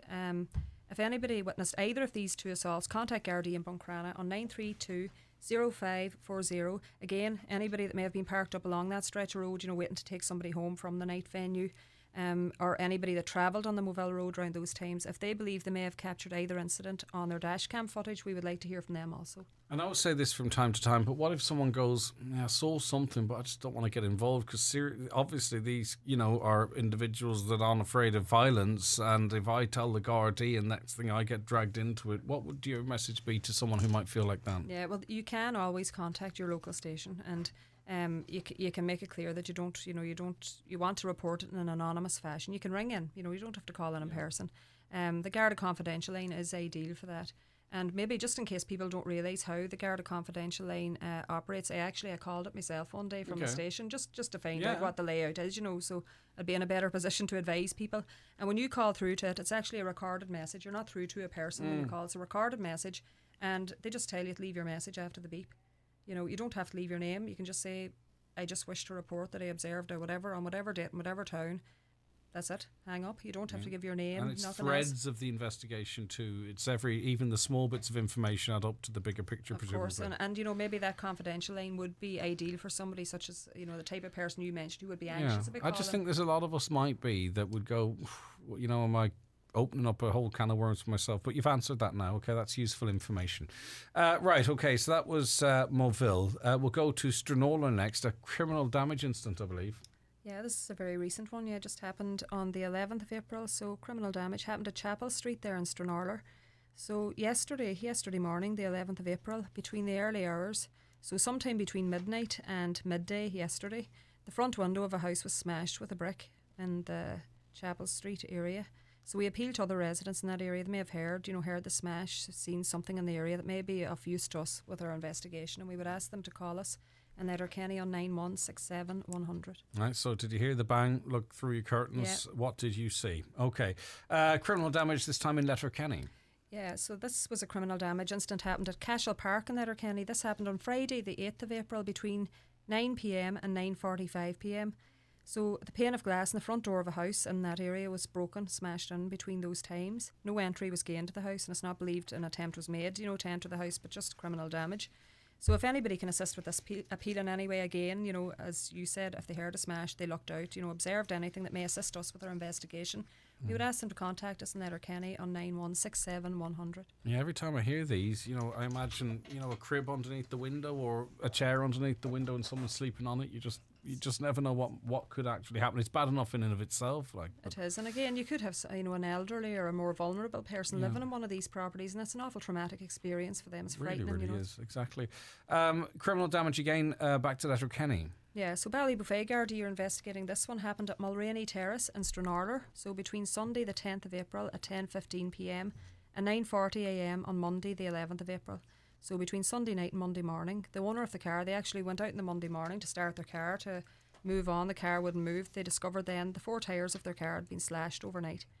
So again, anybody in the Mulraney Terrace area, if they observed any sort of suspicious activity in that area on Sunday night into Monday morning to contact us in Letterkenny on 9167100. All right, so heading into the Easter weekend, Easter holidays, many people will have some time off. The weather's given quite good as well, so people will be out and about. Add to that, people are back out on their motorbikes. They've taken them out after the winter again, push bikes and what have you. And lots of people may be visiting the area, more tourist traffic, so to speak. So we know that it's a particularly dangerous around holidays on the roads. And again, here we are to try and limit as much as is possible, if not altogether, a loss of life or serious injury on our roads, Grania. Yeah, and funny, the last few days you would have noticed, I commented yesterday about it, a lot more motorhomes and caravans back out on the roads again, and possibly this weekend it's very likely that the roads will be extremely busy. So we're just appealing to all road users to ensure that this weekend and always they make road safety a top priority. The roads will be busy, Gardaí will be out and about, they'll be conducting high visibility checkpoints and speed checks right across the division. So we're just urging all drivers, keep a constant eye on your speed, ensure that you remain within the legal speed limit at all times. We urge drivers not to drive under the influence of alcohol or drugs. And also on that note, if anybody is offered a lift, from a pub or from whatever, from somebody, and they suspect that they might have drugs or alcohol taken, refuse that lift, get a taxi, ring somebody to come collect you. It's never worth, don't take that risk under any circumstances. We advise all drivers against using or holding their mobile phone while driving, and to ensure that they and any passengers that they have in their car are wearing their seatbelts while out travelling. And as you said, the weather forecast is looking very good. We would imagine that a lot of people will be visiting Now, beaches. by the way, she's not standing over that. It's looking good. It doesn't mean it's going to be good. Just in case next week we're fielding calls that Granny says the weather was going to be good. Well, you just don't know, do We you? suspect You just don't know. You'd need your bikini and your duffel coat and your umbrella and your flip-flops. All at the same time. All right, sorry, I interrupted. You were talking about if we decide to go to our beauty spots. If you decide, and and you can decide to go even if the weather's exactly, not good. Yeah. It's a long weekend, go. But anybody who is intending to travel to these places, beauty spots, beaches, park, and this comes up every year, there's an issue every year where people are double parking, they're blocking emergency access routes for ambulances, guards, and, worryingly at piers, it's an issue every year also at piers for the coastal emergency services. Ensure that you're not blocking access for emergency services and that you're parked in a legal fashion. Yeah, because these units are quite big, particularly the boats. They have to be reversed down often and they require a certain amount of space, and particularly if there's yellow boxes there, avoid the yellow boxes. Ignorance really is not an excuse. Okay, not 086. What's the telephone number? Sorry, the confidential telephone number again. Yes, 1-800-666-111. Okay, and that was the community guard slot, except 4 questions. Yeah. Do you know when you know you've got something and you haven't just quite figured out what it is? Yes. All right. So we had a few people contacting us during the week with some questions, and you've been kind enough to answer them. My NCT was extended because of COVID. When I went to make a new appointment, I can't get one until July. This is 2 months past my extension time. Now, I've had calls from people that aren't getting them to August or even further beyond, so this one is July. Now, some people are saying it's down to individual Gardaí whether you're prosecuted or not, if I have the documentation to prove this. So I've booked my NCT. I can't get one for a couple of months in advance. I've got the email receipt. What is the rules? What's the law? Yeah, well, look, the bottom line in this is that there is a legal obligation on all drivers. You have to have a valid NCT when on the public roads, and that is the law in relation to the matter. But having said that, each guard can use their discretion in relation to it. And guards are well aware of the fact that there have been extensions issued. They're also well aware of the fact that people, and they themselves, have been trying to book NCTs, and they're well aware that there is a backlog and that possibly people may have to wait a couple of months or a month past their extension time to get an appointment. So the main thing is, look, if you're taking your car out on the road, ensure it's roadworthy. Check the tyres, check the car, give it a good checking over regularly. Ensure that it is in a roadworthy condition, and have the proof of your appointment booking with you in the car, to produce to the Gardaí if you are stopped at a checkpoint. Really and truly common sense should prevail, and if your car is in a roadworthy condition and you have an appointment booked and you can prove that, there shouldn't really be an You're not taking the hand. Yeah, you know what I mean? Like, in other words, that you perpetually have this piece of paper with you. That will be teased out, presumably, during the course of a conversation. Yeah, well, I mean, at that stage, you've done everything that you can possibly do. You've ensured your car is roadworthy and you've booked your appointment. Okay. Can you explain why people have to give their name and number when trying to make a complaint to the Gardaí, despite them saying that they want to remain anonymous? No, you don't. There's no obligation whatsoever ever to leave your name and number when you're making a complaint. And again, the confidential line, you can leave your message on a recorded system there that you're under no obligation. But again, ringing your local Garda station, you can tell them that you wish to remain anonymous. You can leave the information.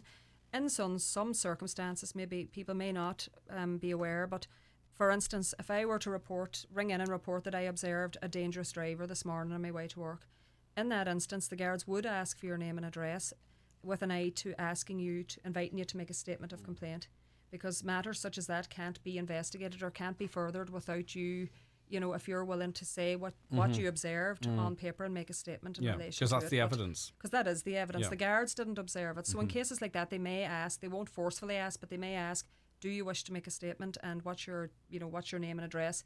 But in all other instances, really, if you wish to make an anonymous complaint, there's absolutely no obligation on you to leave your details. All right, Garda Gráinne Doherty, thank you very much indeed. No problem at all. That was the Community Garda information item from Highland Radio and Donegal on Garda Síochána. We'll be back with that item after 10 o'clock next Tuesday. There is a place with a proud history of helping others, a place that refuses to look the other way. Today, Ukraine needs help, and that place is ready to welcome the Ukrainian people with open arms, to support those who have to stay behind. And there's a place to do it all, irelandforukraine.ie. A united response from Irish media organisations in support of charities that can make a difference, both here and in Ukraine. Donate now at irelandforukraine.ie. Let's call out his name. Mike Denver in concert with guests Philomena Begley, Ray Lynham and Brendan Shine at the Millennium Forum Derry on Saturday, April 23rd. Tickets at the theatre box office. That's Mike Denver in concert at the Millennium Forum with Philomena Begley, Ray Lynham and Brendan Shine on Saturday, April 23rd. Get luxury for less this Easter with Lidl's inflation-busting offers. Don't miss out on award-winning Irish meats from our deluxe range, like our gold-awarded stuffed carvery leg of lamb, only $15.99 per kilo. And sure to be finished dry cure half horseshoe ham joint was $14.99, now just $13.99. Lidl, more for you. Aldi has everything to make this Easter extra special. Medium Cadbury cream eggs, buttons, Kit Kat and Smarties eggs. Was $1.65, now just 99 cents each. That's 3 for under €3. Large Cadbury Twirl, Whisper and Maltesers eggs, just $3.99 each. And treat the kids with Easter egg hunt favourites from just 79 cents. Visit Aldi or click and collect. So on your marks, egg set, go. Aldi, the home of an amazing Easter. See aldi.ie for terms and available stores. Charges apply. Declan Nerney live in concert with special guests Louise Morrissey and John Hogan. Easter Sunday, 17th of April at the Clanry Hotel, Letterkenny. Tickets on sale now from the Clanry Hotel reception on 07491 24369. Come and join us for a super night's entertainment. The countdown is now on. Where would you go if you won the €10,000 holiday and €5,000 spending money? I will go to France because I like the beauty, the culture, and the people there seem nice. If I won, I would go to Hawaii. I'd go to Spain for 3 weeks. The lucky winner will be announced on Thursday, the 14th of April, on the 9 till noon show. Buy your ticket today at highlandradio.com. Okay, just 2 days to go. Very exciting. I'd like to wish my mum and dad, Brina and Brian Grant, a happy 40th wedding anniversary from the Conwall gang. Claire, Dahi and Blaheen and Idron as well. Thank you, no problem whatsoever. Please, could you spend a very special request for David and Mary McNally on their 50th wedding anniversary? What a wonderful milestone to reach together. David and Mary McNally, 50 years married today. Wonder what the weather was like 50 years ago. What was the reception like? Did you go on a honeymoon? Love from the Duffys. Okay, right. We'll be back with more on the 9 till noon show after we take a break.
Morning, Greg. We've been cutting turf since I've been 8 years old. Now I'm 60, still doing it. I would not want to burn coal. It's very dirty. How come my granny and many more use turf in big open fires and live till 100? Didn't do them no harm. Tell the Green Party and others, come live in our shoes. We are healthy. Don't want to talk on air. That's no problem. Thank you for that, Mary. Your opinion read out there. Rally cars are regularly out on the R254 in Glenveigh National Park. Why haven't the guards stopped it? Did you report it? Sometimes people don't report these things and wonder why there's no guards there. We have a massive, massive county with as many roads as any other. And I suppose unless we inform them, and not everyone is keen to do that either, how would they know? Greg, can I still rent bogs to use the turf for myself? Thanks, John. John, we're still trying to work an awful lot of this out because, according to Michael White, what's being reported at the moment isn't 100% accurate. That man is talking nonsense. Turf cutting has nothing to do with Ukraine. A person who is depending on turf deliveries to run my range, which I bake and cook on. The man on the radio now chatting about turf cutting and selling just can't answer yes or no. Ask him yes or no. Get rid of the green, says another. Green Party only have to look up in the sky on any clear day and the number of planes spewing out smoke emissions is unbelievable. In the space of an hour one day I counted 13 planes. Ask him about fuel prices. Everything has gone up in price because of the Green Party's policies. I think that's well documented at this stage that, carbon taxes and what have you. Tell that man, he says, won't affect neighbours, but bill is as tight as a drug bill. Hope all voters never vote Green again. Time rural Ireland stood up to this nonsense. Can turf be cut and sold on for people to work with themselves? Can turf be cut and sold on for people? No, apparently not. Not from September. I have a feeling there's a bit to play out on this, though. Why are we importing turf from Germany? Because that's the kind of thing that we do. Right, now, a day of reflection is to be held in Donegal on May 22nd as a tribute to those who have passed away during the COVID-19 pandemic, those whose lives were changed and those who helped face the challenges. Donegal County Community Forum is hosting a day of reflection. The Cathaoirleach of Donegal County Council is Councillor Jack Murray. He joins us now. I think this is important.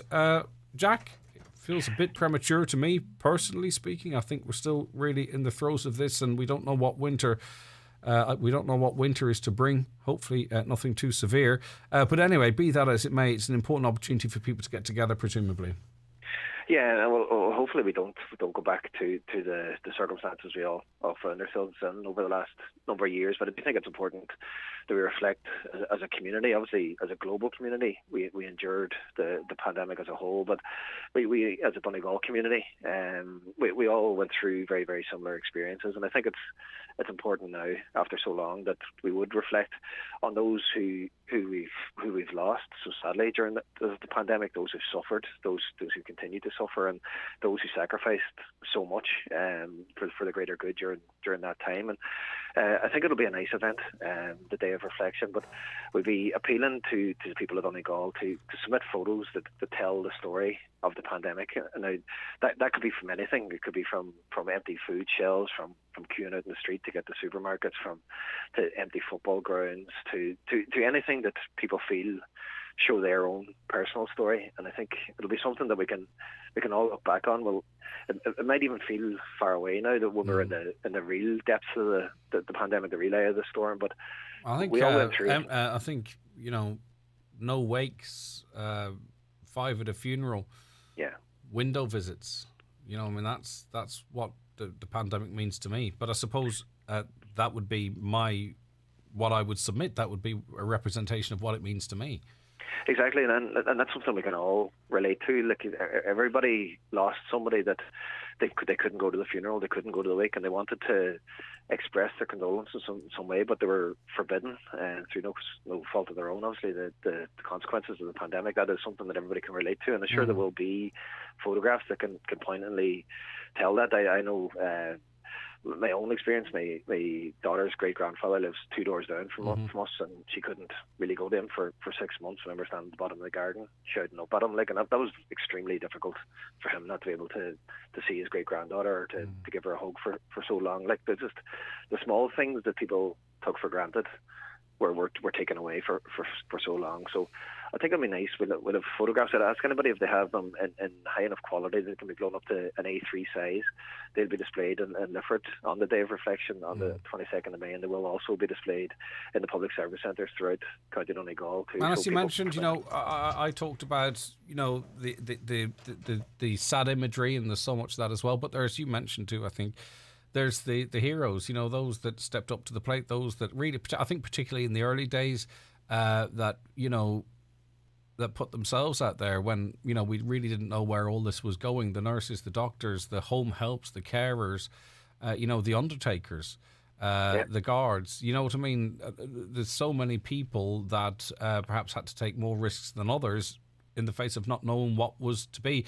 The people, the chefs that weren't at work and were cooking meals for people, the thousands upon thousands upon thousands of meals that were delivered to people through a network of chefs and volunteers. I mean, even that in itself was just unbelievable, remarkable. Yeah, the resilience we saw from within our community was it was incredible, and you would never fully understand that it's there until it's tested. I was down at the community wards there in Dublin last Saturday night, and the chef aid in Letterkenny were rightly awarded. They supplied, I think, 300 people with 3 meals a day for 12 weeks. Volunteers. Stuff. Absolutely incredible. And it's funny, it's hard to remember now, but at the very, very start of the pandemic, it was absolutely terrifying. Just because we saw the predicted figures of death tolls and level of illnesses that were apocalyptic, and people still got up, they still put on their scrubs, they still turned up in the hospital, still turned to the doctor's surgeries, completely unaware of what lay in store, but they were willing to take that risk. And retail workers kept the shops open. They went in. There was no talk of ventilation or masks, or I mean, there was some talk of masks. I don't want to over exaggerate it, but they went in without all the protective gear that it took long enough to get to some of the doctors and people that made masks, people that changed their business into mask making. It's hard to believe. We were talking about masks costing an absolute fortune. I think it was packet of 10 masks were 60 quid. I can't remember exactly what it was, but it was crazy. And then people who had sewing machines or other types of equipment began producing masks, not just for the community, but for healthcare workers as well, carers, home helps who had no PPE. That's Absolutely. The kind of stuff we were doing. Yeah, and it redefined what the world viewed as an essential worker. When you talk about the retail staff, people were terrified to step outside their front door. Such was the level of fear. But again, retail workers were told, get out, go to work, keep the food lines open, give people the essential services they need because you're needed at this moment in time to step up. And people did it without a second thought. Yeah, refuse collectors. Bus drivers. There was one image, I think, really early on of it. There's a bus driver and everyone's in the back with masks on, and he's in the front driving the bus. Looks terrified, and why not? Because it would have been, a very fearful situation. Lots and lots of as you say, it's redefined what essential workers were. But people that were, there's others that I can't think of that everyone deserves a mention, but that had to put themselves out there. When, as you say, we were being shown images of people dying in the streets, and we saw and we know what was happening in Italy, and it was to happen here next. That's the tsunami of COVID that was expected to wash over us. Yeah, you take it for granted now when you put on your mask and you go into the shop, and you don't feel as much of a danger as you would have at that time. But it was truly terrifying at that point when we saw the footage of the lorries full of bodies in northern Italy coming out, waiting for that to be visited upon our shores. It was a terrifying number, particularly for older people at that time. It was absolutely terrible. It was, I've said it already, but it was apocalyptic at the time. But thankfully, I remember myself and one of my sons, I don't remember which one it was. We were in a car park in a forecourt of a shop or something like that there, and someone walked past wearing a mask, and at that point I went, wow, this is actually real. This is where we're going. That person was the first person I'd seen wearing a mask in public, and then a short few weeks later, everyone was wearing them. But it was that was the moment. That was the moment that not because we'd been. This is not to say I wasn't impacted by everything I'd been seeing on the TV, but this was its representation of what was to come and what was happening in directly in my life, and it was from there on that everything became incredibly real for me. Anyway.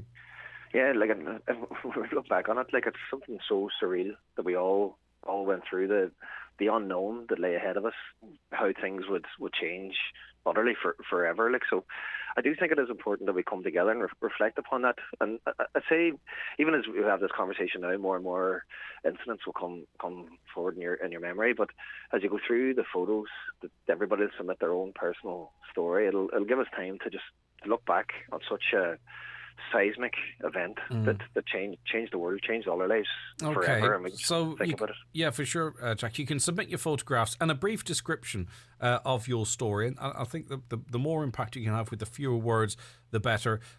You can send it to lcdc@donegalcoco.ie by Friday the 29th. And listen, I mean, some people, the picture quality might not be fantastic, but the better the picture, the better the picture, the better, obviously, so it can be blown up. Yeah, they've grown up to A3, so the size of a poster. So hopefully, it'll be good enough quality that it can be viewed clearly at that size. So the better, the better. But send in anything. Like, there's no such thing as a bad one to send in. Just send it in, and obviously the committee will go through and see what can be used. But it's important though that we just get as many here, because it's just for longevity. Just we can all always reflect back on this crazy time that we lived through. That it's important just that story is always told. All right. What do you think of the seemingly Green Party proposals to ban the selling or gifting of turf? Is your party opposed? Well, I won't ask the party stance because I'm not sure it's been made public yet, and I can't expect you to be able to speak on behalf of the whole party. I'll ask you as a local representative, as Gahirlock of the council, what do you think of these proposals? Yeah, I can give you my own personal view. I think it's crazy. I think obviously we have to take measures to address the climate change. It's the biggest issue facing us as a generation. But I don't think the odd bag of turf to an elderly neighbour is going to hold back that tide. I think I heard your guest on earlier on talking about offshore wind, and that should be a priority. We'll make that a priority then and stop targeting older people who can't afford to heat their homes. Like, I just don't think it's the right way to go about it. I think it gets people's backs up too. I think it works against the climate agenda when you nitpick at these tiny things, but overlook the actual. Like, it's not a just transition to ask people to change such a fundamental part of their lives and how they cook, how they heat, and the community and heritage and all that kind of stuff without a viable alternative. That's not a just transition, is it? It's not that, but it just makes no sense. It seems to have no understanding of how a rural community works and how much, I suppose, the turf cutting is part and parcel of our society and our community. And you just can't. Like, older people can't. They're really, really struggling to heat their homes, and to try and close off one avenue to keep an older person warm. To force it into almost like the black market, like a drug economy, is just it's madness. And I think it smacks of a minister that unfortunately lives in Dublin Bay South, an extremely wealthy constituency where turf obviously won't feature in anybody's lives. That it's as far away from them as the man on the moon, and not give it a second thought. But I'm glad to hear such opposition on your own radio today, and I hope that'll resonate with some of those that are in power or to have influence over this decision to just roll back and let common sense prevail. Okay, listen, thank you very much for that. That's Councillor Jack Murray. By the way, if you want to be part of that Donegal County Community Forum Day of Reflection, you can submit your photographs and a brief description of the story behind that photograph to lcdc@donegalcoco.ie by Friday, April 29th. Was there a moment for you where, and I don't mean in a very serious way, through a loss, or maybe that's how you want to describe it for you, when a penny dropped about, all that we were facing into something that was incredibly serious? 086 60 25,000 if you want to share that with us. 086 60 25,000, or call us on 074 91 25,000. And thanks for keeping us so busy on the programme. I say that, it's not just pontification or semantics, it's the truth. It's great when so many of you interact with us and have your say. Regular texters staying in touch with us, but it's great to see people who don't text as regularly having their say on the conversation. It's really important that everyone who has a view, if they want to, has that view shared. So your WhatsApps, your texts, 086 60 25,000. WhatsApps are great because, it means that you can send it without any and any cost to you. Or you can call us on 07491 25,000, which on many packages that's free anyway. Okay, back with more. In fact, the weather forecast heading towards news at 11 after this break. Get ready for brighter days with Foy & Company. The Ballybuffet and Letterkenny stores have everything you need to get your outdoor spaces ready for summer. Foy stock all the leading paint brands and wallpapers, all available for nationwide delivery. From garden sheds and furniture to outdoor dining and decking, the Foy & Company team will guide you through the process of selecting the right paint for your indoor or outdoor space. Book your free online or in-store colour consultation today at foys.ie. From the 11th of April, fares are reducing by an average of 20% on all Bus Éireann, TFI Local Link and some other TFI services. Éireann Éireann's online fares are also coming down, and student Leap Card single fares are reducing by 50% across eligible TFI services. For further information, see transportorireland.ie. See where cleaner, greener, cheaper travel can take you. Brought to you by the Government of Ireland. If you've got magic moments or great memories captured on your smartphone, now is a great time to have them printed at mcgees.ie. Simply upload your favourite photos, choose your size and finish, and McGee's will take care of the rest, with the results delivered to your door. Prices are from just 12 cents, and there's also creative options available. Preserve your memories today at mcgees.ie.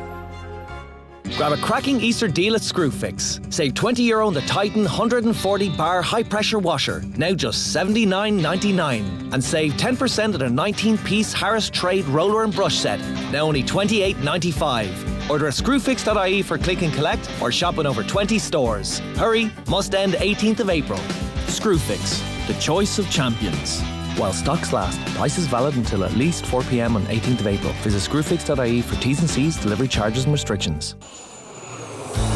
Highland Radio weather updates with Ireland West Airport. This summer is going to be one of the busiest ever. Check out our summer flights to European cities such as Barcelona, Cologne and Milan with Ryanair. Ireland West Airport, you're flying. Okie dokie, this morning, continuing mainly dry and mostly cloudy with a few bright intervals. Showers will develop this afternoon and evening. Some will be heavy or of hail. Highest temperatures of 12 to 14 degrees with light southeast or variable breezes. 08660 25,000. That is the number that these people used to have their say. We need to remember the people who died during the pandemic. Let's remember the true victims of it. This cannot turn into a glory hunt for self-serving politicians. And in fairness, it was he, in his position as Cathaoirleach, trying to encourage the public to take part. The number one thing that should be remembered is that councillors in Donegal and elsewhere got an €8,000 pay rise during the pandemic. All right, that's some of your comments coming in. More on the way. Stay right where you are. We're going to be speaking about the national anthem and other things in the next hour, but it is 11 o'clock, which means it's time for a news update. And we say good morning now to Catherine Gaffney. Good morning, Catherine. Thanks, Greg. Good morning. An investigation is continuing into two assaults in North Inishowen. Gardaí say that the two incidents occurred at the same location on the Moville Road in Carndonagh over the past few weeks. New measures to alleviate spiralling fuel costs should help many families, according to the ESRI. The government looks set to sign off tomorrow on plans for another lump sum for all those who receive the fuel allowance, as well as a VAT cut on gas and electricity and a reduction in the public service levy on household energy bills. The chairman of the Green Party in Donegal has insisted that new regulations around selling turf are aimed at large operations. From September, it will be illegal to sell and distribute turf, though bog owners can continue to harvest peat for their own use. SIP2 says workers in the private sector need pay increases to meet the rising cost of living. The union is appealing to employers to be creative when it comes to putting additional money in workers' pockets. The Housing Minister says properties like old convents, commercial buildings and vacant hotels could be used to house people fleeing the war in Ukraine. Minister Darragh O'Brien has confirmed that a potential cap on the number of refugees arriving here is off the table, while payments for those who host them is under consideration. The Garda Technical Bureau are examining a house in County Sligo where the body of a man was found. The remains of the man in his 30s were discovered at a property in the Cartron area at around 8:30 last night. And 2 bikes have been stolen from a property in Letterkenny. The burglary happened at Glenrua, Killylaston between Friday evening last at 6 p.m. and Saturday morning at 8 a.m. The garden shed to the rear of the property was entered and the 2 bikes were stolen from it. That's it for now. We're back with more at 12 noon. All right, Catherine, thank you very much indeed. A caller says there's a serious problem with Bus Éireann bus being cancelled. Another one today, again, covering the Finn Valley. I'm late for work now. This is happening all the time. Why can't Bus Éireann not employ more drivers in this county? It is scandalous. We discussed this not so long ago, actually, and I think Bus Éireann committed to trying to be more flexible in terms of covering people off sick or what have you. But, yep, it's affecting you in your everyday life, so that's just words that mean nothing. A caller says, yes, we have informed the Gardaí, but they don't have enough cars to get there in time. Okay, this is as it relates to the issue on the road. I can't remember which road it was just off the top of my head. These rally cars come with support vehicles. They block the road and do time trials in the middle of the national park and bird nesting season. Tourists don't expect this. There'll be an accident. Wow, okay. Never heard tell of that before. I think that's certainly something that requires some further investigation. Is it true that all the people in Scotland turned off their electric at the mains in their homes for 10 minutes at the same time in protest to electricity prices rising, and they won no increase to Scotland's electric? Is it true? Listen, no, I know Tommy Robinson and a few others are trying to get people to do that. The idea being they all switch off the electricity and then they all switch it back on again and there's a huge surge. Listen, that's another one where people on Facebook will say they're doing it and it's in the middle of Coronation Street or Liverpool versus Man City, and they just want to get on with their lives. Just on the NCT, if overdue, like you're saying, is the car insured if you have an accident? I mean, the car is... I don't think your insurance is invalidated. Maybe elements of it are. That is something that you'd have to check with your insurance company. Greg, is it true they're banning smoky bacon? I certainly hope not, because I do like a bit of smoky bacon. Would I be right in saying that France is in the EU and electricity went up 11% compared to ours? We'd have to do a bit of research in relation to that, but you heard from Michael White there what he had to say. All right, our national anthem is a new illustrated book which has been released by Rachel J. Cooper, who is the author, and she joins us on the line now. Rachel, how are you? Good morning, Greg. I'm very well, thank you. Are we losing touch with our national anthem, I wonder? Well, it seems to be the case, Greg, and that's a real shame, and it's disappointing in my opinion. I mean, the inspiration behind me writing this children's book was because I, for one, I didn't know the anthem, and this was very apparent at the various rugby and GAA matches that I would have attended in my adult life, where it came to the time of singing the national anthem, and I maybe might know the first 2 or 3 lines at the time, and then I would look around at the seats beside me, and we all seem to be in the same boat, whereby, we would have liked to have sung along, but it's just that we actually didn't know the words. So I embarked then on a journey myself of learning our anthem, and then I thought, well, wouldn't it be a nice idea if children were taught it more in the classroom, and if it was featured more at home, then perhaps we might have a better chance of learning the anthem word for word and carrying it through to our adult life. So that's where the inspiration behind writing this book came from. Yeah, and it is interesting in that you tell the story of the anthem at times in sort of a modern context, even in terms of the opening line. What was the idea behind that? Yes, that's right. So it's to teach children not only a little bit about, who wrote it and when, but, you're spot on. It makes it more relevant for children in today's society. So, I mean, the first line, the first 3 words that I'm sure we all know, which is Sheena Fianna Fáil, that means after that we start struggling, Rachel. Yeah, exactly. But the first three lines, Sheena Fianna Fáil, that means that, soldiers are we. Now, we can apply this to today and say that, in a way we still are all soldiers. It's just that what we are fighting for is different. So, today we're fighting against things like viruses and bullying and things that we know are wrong. So, we know war is wrong, so we're fighting together against these things. So, in that way, it kind of makes it more applicable for today's society because, it was written along with many other anthems in Europe. It was written a long, long time ago when Ireland would have been in a very different place at the time. So it's nice that we can bring the words and the context into today's society. Yeah, this is another one of these books that's directed at children but might get as much use from the grown-ups in the house because even as you list the Irish language version of the national anthem, it's phonetically spelled out underneath its actual spelling as well. Yes, that's correct. And you're spot on. It is a way that I thought of to engage, children and families and to have it as a keepsake and at home, if it was featured more regularly. So the phonetic version, because, it's a shame and it's a pity, but, a lot of us have forgotten our Irish from when we would have spoken it in national school and secondary school.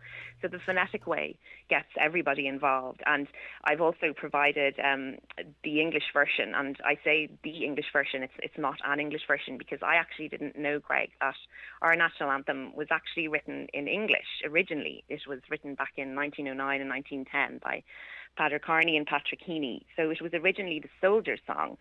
So it wasn't later translated into Irish until 1923. So that's the English version there as well. And I mean, for me, you can definitely sing it with more depth of meaning and feeling when you know what the words mean. So that was the reason behind providing both the phonetic version and the English version. Yeah, exactly. And we've all seen it too at sporting events when the camera pans across the faces of the players. I don't think there's anything worse. I don't think maybe sometimes if you don't know, you might as well just keep your mouth shut. But anyway, that's not to judge because we're all in the same boat. Not all of us, many of us are in the same boat. So also too, whoever is gifted this book, they can sign their name to it. They read through it. They learn a bit more about some of our patron saints as well. Then they get to the national anthem in both English and Irish, and then sort of the phonetical pronunciations of the words in Irish, which I think is inclusive and fair. And then a little quiz. That's it, a little quiz at the back. Little drawing competition, not competition, but a little opportunity to draw in a word search. Just the only thing is missing is Wordle. Everything. Exactly. And you never know, that might be on the cards as Yes, well. exactly, yeah. I think maybe we don't need to go into this conversation though, but hopefully I think we kind of haven't really fully figured out yet how to celebrate our Irishness. We're always looking for excuses like to be more inclusive.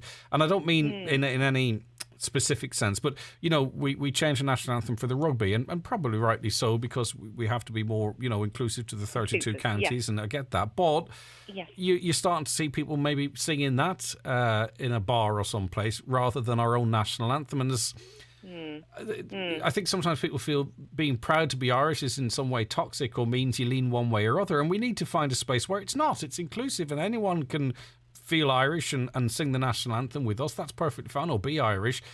Do you get where I'm coming from though? It's just, I don't know, absolutely we're a wee bit ashamed or something. We're still kowtowing or whatever the word phrase is. Yes, and I mean it's a very valid point, Greg. And I do think that we need to kind of steer away from this feeling, because I did this research purely from a cultural identity viewpoint. So there's nothing wrong with us all knowing our anthem. It's a shame that we are the only country in Europe that doesn't know the words of our anthem. And I think this is something that needs to change. And you mentioned inclusivity there, and again, that's why I revert back to using the phonetic words. So everybody, because Ireland is a nation that is very inclusive of all the little boys and girls, no matter what country that they come from. We include everybody here in Ireland. So, I'm certainly not saying that children every morning should be singing our anthem. There's no harm in that either, though. Well, I think So, Greg, our national anthem, it's only from start to finish, it's just over a minute. So I think perhaps maybe if it was featured more in the classroom, like maybe once a week, for all the little boys and girls to sing it. You know, I don't think it's asking too much. I think that it shouldn't be a case of us just dusting down our national anthem for St. Patrick's Day or for centenaries. Like, I believe that in 2016, for the centenary of the 1916 Rising, it was featuring in the classroom at the time very, very regularly. And then, of course, once the centenary had been and gone, it's reverted back to now maybe that the kids might get a black and white photocopy of it, perhaps once a year around St. Patrick's Day. But you see, it's not engaging the kids enough just to hand them out a black and white photocopy. You know, it should be taught in a more fun and engaging way. So that's why, you know, the book has colourful pictures and there's easy text to read, and it's to get all the little boys and girls involved, and you know, all our generation as well, for that matter, because you know it has been a lovely journey for me, because I didn't know, you know, anything about our national anthem, and I certainly didn't know things that are included also in the book, like the Fianna, and there's a bit about Gráinne Bhéal, and as you said, the patron saints. And, you know, like little interesting facts about our tricolour, for example. I didn't realise that was actually originally presented to Ireland by a group of French women. So it's just been such a lovely journey for me to learn these things. And you know, I really hope that it might be featured in the classroom. You know, a couple of books in every national school would be ideal, and, you know, a fun way to get children engaged, no matter where they're from. And to take a bit of ownership back of it as well, like the harp, and one of our national symbols. A lot of people might think it's just a logo on the front of a can of a beer. Do you know what I mean? that it has much more significance than that. Or one of those scary letters from Revenue, which means, you know, you're about to cough up. Something. Exactly. You know, it means more than that, doesn't it? And the shamrock as well. Like, you know, people go out and still do, and it's great to see. Particularly this year, go out and buy, you know, the shamrock at the counter of the shop, whatever, and tuck it into the lapel. I know older generations in my family did that far more religiously than I might, but what's its symbolism? Learn about that as well. Why do we do it? Exactly. And, you know, it's something that we should be proud of, our cultural identity and our heritage. And, you know, it really struck home when I was watching the news there during the week, you know, to see the little Ukrainian children all, you know, holding hands and singing their national anthem together. And, you know, it just got me thinking again, like... Yeah. Again, I just think we need to figure out... Exactly. We need to figure out how to do it. Because, you know, what happens is, and I know lots of these people, they particularly, let's just say people, the new Irish now that come here, lots have learnt the language and you know, more quickly than others have that have been here all their lives, or have taken more interest in the heritage. You know what I mean? Because it's instilled into them that sense of pride and importance of things like this. Yet again, not to repeat myself, I think sometimes we shy away from that, and I can kind of understand all around that. But I'm sure we can figure out how we can do this, you know, and correct, especially for the next generation, the ones that follow them. Yes, exactly. And, you know, to make it an initiative that, you know, it's ongoing throughout the year and not just around certain times of the year. Yeah, I know what you're saying. And I remember too, it used to be controversial back in the day when it was played at the end of nights. Nightclub. You know, a place that played it was seen as being a little bit more, you know... Perhaps not a bit nationalistic. Exactly, but, you know, precisely. I think, rather than it just being the anthem, it was sort of like, you know, and people were looking around who's standing up, who isn't, and you know, that sort of way. It was, and then it just pittered out. Nightclubs and pubs, a lot of them I used to work in and what have you, they stopped playing it because it caused aggro. I mean, that's, you know. Yes. And I mean, it's good that, you know, years later we can steer away from this, you know, this sort of scenario, and we can, you know, just embrace our anthem, because, you know, it's not going anywhere. So I think that each and every individual, we should know our anthem, and it's a little bit embarrassing that we're the only country in Europe that doesn't know it. And, you know, Greg, from the vox pops that I have carried out nationwide, the results are really disappointing, and there's no other word for it. It made me feel a little bit sad, because out of groups of 20 individuals, I would say perhaps an average of 2 individuals would know our anthem, and that's staggering. That's like 10%, isn't it? Yeah, exactly. It's staggering. Actually a wee bit embarrassing. It is a smidge. Yeah, it is a little bit embarrassing. How I felt. Yes. Don't do any international interviews just till we get this sorted, Rachel. Till we get up closer to 50%. You're embargoed. It's embargoed. An international embargo on you. Exactly. how are you circulating this book? Is it going into schools? Is it in bookshops? What way are you doing it? As I say, I think a lot of parents and guardians will be having a sneaky look at this themselves, you know. Okay, and there's no harm at all. Because like myself, it was a completely new learning curve for me, and I'm so glad that I did. So I'd set up the website called www.learnouranthem.ie, and that will then take you directly to the publishing company that I have set up also, which is called aberlin.ie. So you can purchase the book directly off the website. So it's currently retailing at $12.99, and then hopefully eventually we're hoping to get it into bookshops. And you know, we're very, very hopeful that, you know, the government might acknowledge and, you know, perhaps give us direction and, you know, mentorship as to how this could feature in the classroom. And I think then if it was featured more regularly in the classroom, we would have every chance of carrying the words then into our adult lives. And I mean, just another small point is that, you know, a lot of people will say, well, the reason I don't know my anthem is because it's in Irish and we've all forgotten our Irish. But I actually disagree with that. I think it's because it's not taught regularly in the classroom. Because, you know, for songs and poems that we do remember from when we were kids, they're because these are kind of, for want of a better word, drummed into us when we were very small. So I think that's the way to approach it. All right, listen, the very best of the very best. Well, I'm sure it's going to be hugely successful because it's pretty and it's practical. A bit like myself. Rachel, listen, thank you very much. Thank you very much indeed. I appreciate your time. And as I say, the very best of luck. I think it's an important piece of work and it looks lovely. Thanks, Rachel. Thank you, All right, Greg. take care. That's Rachel J. Cooper, author of Our National Anthem. I think she thought I said she was pretty impractical. I wouldn't say that. That would be so inappropriate a joke that I was. But anyway, okay, get your hands on that. If you're watching, actually, by the way, that's what it looks like. If you're watching on Facebook or YouTube, it's really quite nicely illustrated. And then there's some quizzes and stuff in the back. Okay. We'll be back with more after these. Most business ideas start with a dream, a desire to do things differently. A lot of business ideas end there too.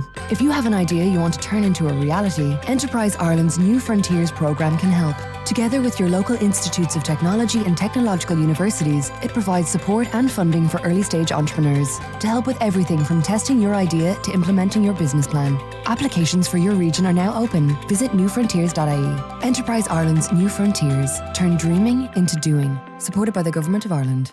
Flanagan's massive half-price store clear-out sale is now on in Buncrana. 50% off Irish-made sofas, tables, beds, wardrobes, rugs and occasional furniture. Pay today and take it away. Furnish your home for half price. Don't miss out. www.flanagans.ie. Sun soak for less. This summer with TUI. Savings on holidays during May. Holiday sorted. TUI. Live happy. Century Complex, the perfect family day out this Easter. Kids will love exploring Century Play. We have lots of tasty options at Backstage Bar and Grill. And Century Cinemas are showing kids' movies, rom-coms, action and adventure movies, dramas and more. Call us on 074 91 or visit centurycinemas.ie. Join EirGrid, the operator of the national electricity grid, on May the 4th at the Clanry Hotel at Letterkenny and May the 5th at the Abbey Hotel Donegal Town for the EirGrid Energy Citizens Roadshow. These roadshows will provide information about home energy efficiency upgrades, retrofitting grants, community microgeneration schemes and the future of energy in Donegal.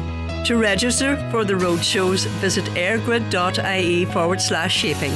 EirGrid, delivering a cleaner energy future. Are you ready? Yes, Chris. Question for £1 million is, what do Crawford tiles do? Is it A, tiles, B, wooden flooring, C, bathroom suites, D, 5-day bathroom refits? All four. You've just won £1 million! Well, not really. After taxes, you lose a bunch of money, but hey, whatever. Crawford Tiles, Castlefin, 07491 43942. All right, so I think our national anthem is lovely. I think it's one of the best. So we'll play the instrumental version of it now, and we'll test ourselves. How many of us can sing it from beginning to end? You know, if you're in an office or in the car with somebody else, give it a go and let's see. From Rachel's survey, around about 20%, isn't it? 10% of people actually know it. So let's play it and see how well we get on.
Okay, so how did you get on? 08660 25,000. Right, we're going to be talking about... we talked actually last week about the afterlife, what happens next. And we then contacted by a lady who has views on this, is a healer.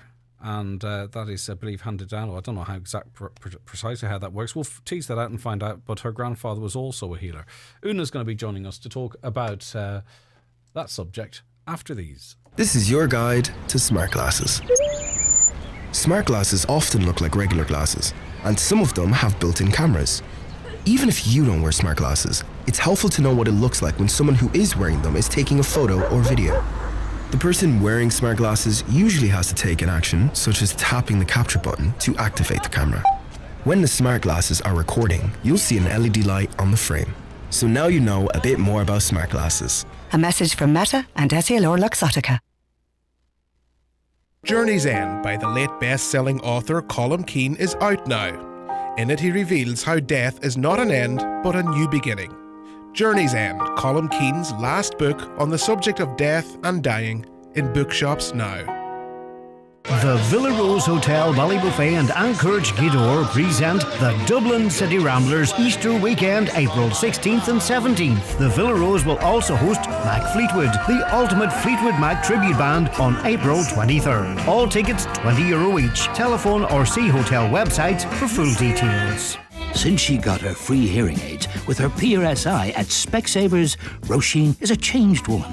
Music has never sounded better, and that makes her dance. And dance. And dance. Her singing, though, well...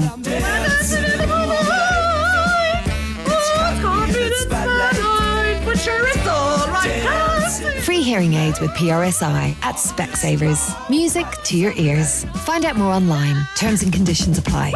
Brian McCormick, Sports and Leisure, Main Street, Letterkenny, your football destination store. If you belong on pitch, try a new pair of Adidas Predator Edge football boots, available in kids and adult sizes. Complete your kit with a pair of Murphy's gloves, available in many colours and sizes. Update your O'Neill shorts and socks with the all-important Gum Shield. Then you're ready to compete. Look the part, play the part. In store, online. Click and collect on bmcsports.ie.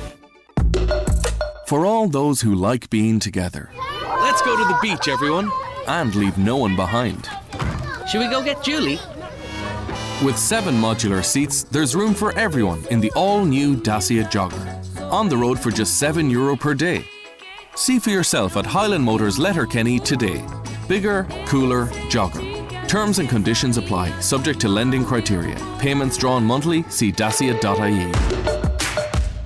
Beat the cost of Brexit and no customs charges. Do you need a UK address? For your limited company or personal use, Space Hub in Derry can provide you with your own virtual office or mailbox. Have your post and parcels delivered to Space Hub and collect at your convenience. Also brand new 20-foot shipping containers now in stock. Ideal for all your storage needs at our Springtown and Coolmore depots. Find us on Facebook or spacehubderry.com or call 04871 878077 for details. All right, apologies for the sort of rambling preamble to our next item. It was Una Hagen I was speaking to last week, and that triggered a call from Karen Tinney, who joins us now. Hiya, Karen. Hi, Greg. How are you? I'm doing fine. Right, you welcomed the conversation with Una, and by pure coincidence, the book which she was talking about from her late husband was featured in the outbreaks there. But do you think we're starting to have more of these types of conversations? Do we need to be having more of them? I think we definitely do. It was so refreshing to hear her speak and to hear it. You know, I was at home in Letterkenny at the weekend, and to actually hear, that in my hometown was just wonderful. But it is time to start talking about death, to talk about the afterlife, and to talk about what that means for us, living and to live full lives. I think it's appropriate. I think it's going to be on the airwaves more and more, and it's time to grasp that and learn about it, because we are, by nature, spiritual beings, and we've forgotten that.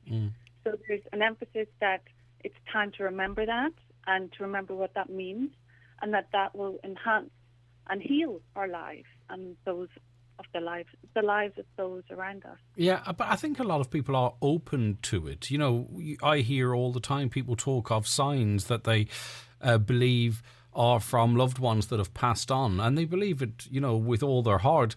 And you know, obviously part of that brings them a comfort because it feels that the person is close to them, and maybe that might make them more inclined to believe, and others just simply believe it to be the case.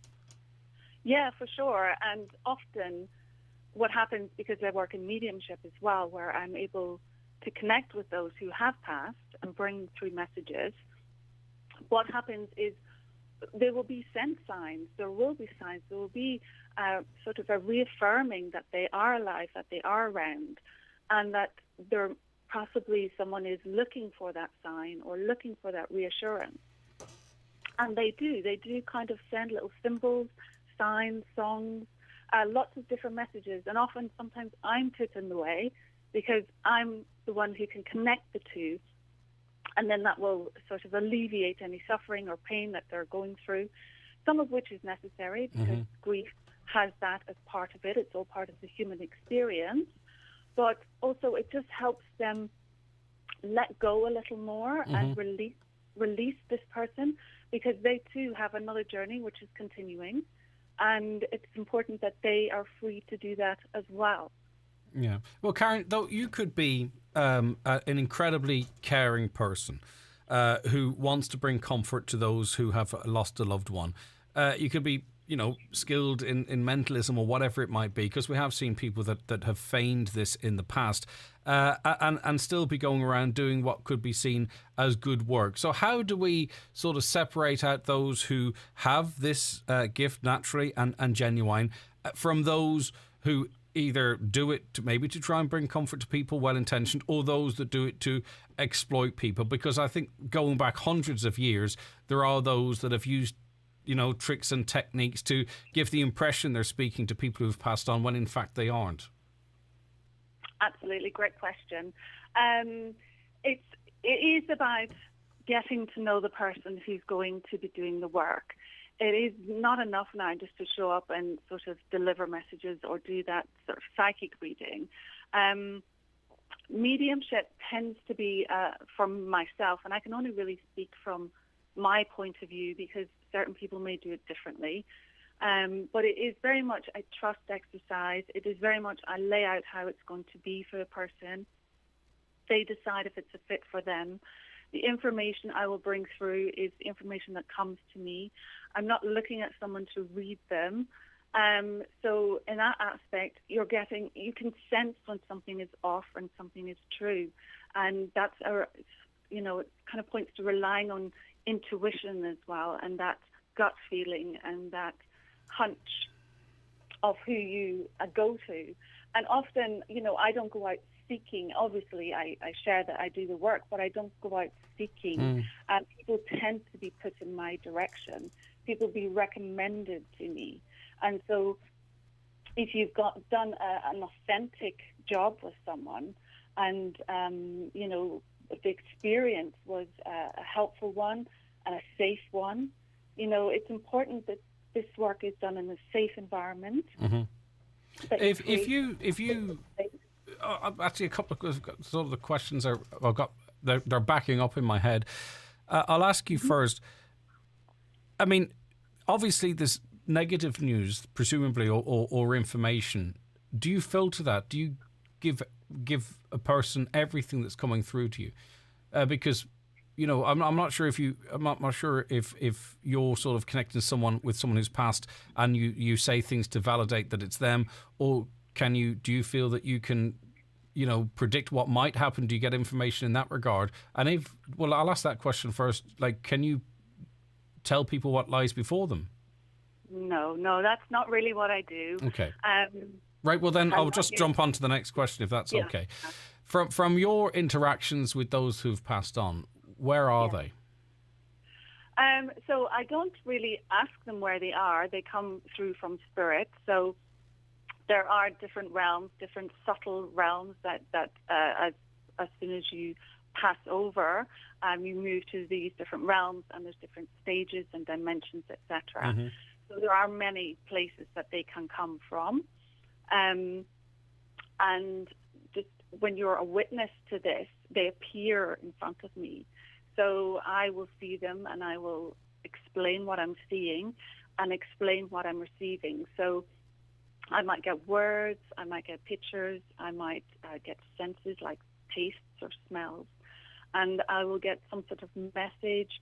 I will get memories with a person and perhaps information on their current life as well. So they are not removed from people and their lives. They actually understand what's happening in your life.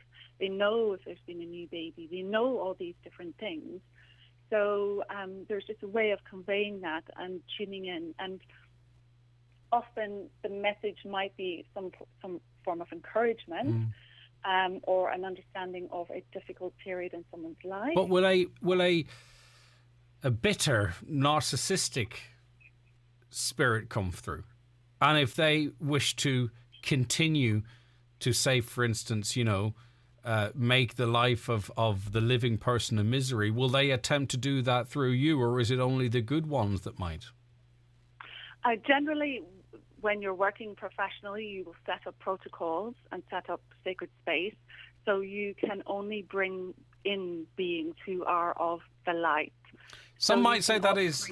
I'm not actually really a cynic, Karen. By the way, I'm very open-minded, generally speaking. But some might say that, well, that's quite convenient, because that means that if people come to see you, they're not going to leave with an angry older brother who persecuted them in life, continuing to do so in death. If you know what I mean, it sounds like some might feel that's like a convenient filter, because it means that you don't have to impart this onto someone else either. Or is those the rules that you've set, and that's how that works that way? Generally, when someone has passed, they might have lived here as an angry brother, but there they won't be that. So you're not your human self when you pass. So you are back into your fullness of your spirit. So they might use, without the toxic influences of life that may have formed their personality, they might use this as an opportunity to repair relationships with whom remains alive. Okay, right, I understand. Absolutely, yeah. If you are walking down Letterkenny Main Street, are you aware of presences around people? Is there a visualization for you in that? I kind of save my work for my work time. So you have control as to when it comes in and out, right? Okay. Yeah, you do get senses, like everyone. If you walk into a room and there's a bad atmosphere, that's an energetic imprint. So you feel that. So you do get senses, but I don't run around, scouting for, spirits everywhere. No. Is your belief system at odds with, say, for instance, that of Christianity, or can they live in the same space? I think all religion comes from spirit. I think the spiritual nature is what we are, and religions have tried to explain that in their teachings. So it's not completely opposite, but it's almost a returning to the truth of it. It's leaving out these rules and regulations and stories, and actually it's time to get back to the real substance of it, which is that we are all beautiful beings of light at our core, and we need to reconnect to that, because it's going to enhance the world and help the world. The world is in turmoil, and we need more of this light on the planet. And so it's time to sort of spread our wings and open our minds to this and allow it in more, without the dogma, without the judgment, without those kinds of issues that can impose upon this and take from it. In your view, does everyone who dies find peace? Yes, absolutely. I know that's a short answer, but everything changes as soon as you pass. And so there's no consequence for bad actions when one's alive, really? Yes, absolutely there is. I'm not saying that once you go, there is no reflection. There is absolutely periods and time of reflection. You see your life, you see what happened in your life, your effect of you on other people. All that is taken into consideration. No one is perfect. Everyone has elements of dark and light in them. So there's work for us all to do. And when we pass, we have the opportunity to look at that through a higher mind, through a higher consciousness, and repair and heal, because those souls need to heal as well. And so there is this transition that they will go through. And it may take quite a while. Not everybody will get there straight away. There's many, many rungs on the ladder to climb. But it is available, and everyone is loved. People asked last week, and I'm interested in your views, things like pets, or and I'm not grouping these together, but this was the questions that came in: pets or birth parents that you never met. Are we reconnected with them? Yeah, pets sometimes come in. Little dogs come in, horses come in, so you can see all kinds of things. Like, you really, really can see all kinds of things. Because again, if you get past the physical, everything is energy. So everything has an energetic imprint, an energetic presence, and that's what you're meeting. But are there flies, wasps, moths? There would be, because they are an energetic frequency. They are an energetic pocket. So that would return into spirit. Whether that comes based on their consciousness, presumably, their level of consciousness. Yes, but the whole realm of spirit is different levels of consciousness, different levels at different dimensions. So it's vast. If you, sorry, I beg your pardon. If you, Karen, like this, there's no other way to ask it other than it's a personal question. But obviously, you may have, say, for instance, 10 people close to you that you would like to be connected to that may have passed over, and are you able to engage with all of them, or is it only certain people who have died that you can connect with in the spirit world? Yeah, another great question. So the way I set it up, and everyone knows this before I begin, is I will say that it's a delicate process, because it is. That I will open the door and see who wishes to come and join us. Because not everybody, we don't have a right to go and reach for people and bring them forward. We have to open the space and welcome who wants to step forward. And usually it is someone who wants to connect with that person, and it makes sense. If at the end someone hasn't heard from someone they really wish they had, we can simply say, does that person wish to step forward? So it's not about reaching out and pulling people and say, I want you, you, and you. It's about sitting in the space and just being open and welcoming and seeing who wants to greet you, because it might be a surprise, and it might be a wonderful surprise. Well, is it possible that the spirit is emanating from the person and not from somewhere else? How do you mean? Well, say for instance, I were to come to you and you were to we were to go through this process. Is it maybe maybe the if I get into the right space with you, is it possible that the spirits are the I don't know if it's spirits, what's the right word? But if the people who are on the other side, are they? Maybe I'm the conduit. Well, yeah. I mean, maybe it's me that carries their. Their energy is separate to yours. It's very much, I feel it as separate energy, but there will be a link to you. There's a reason that we will have sat in front of each other, and they will be coming forward because they want to speak to you.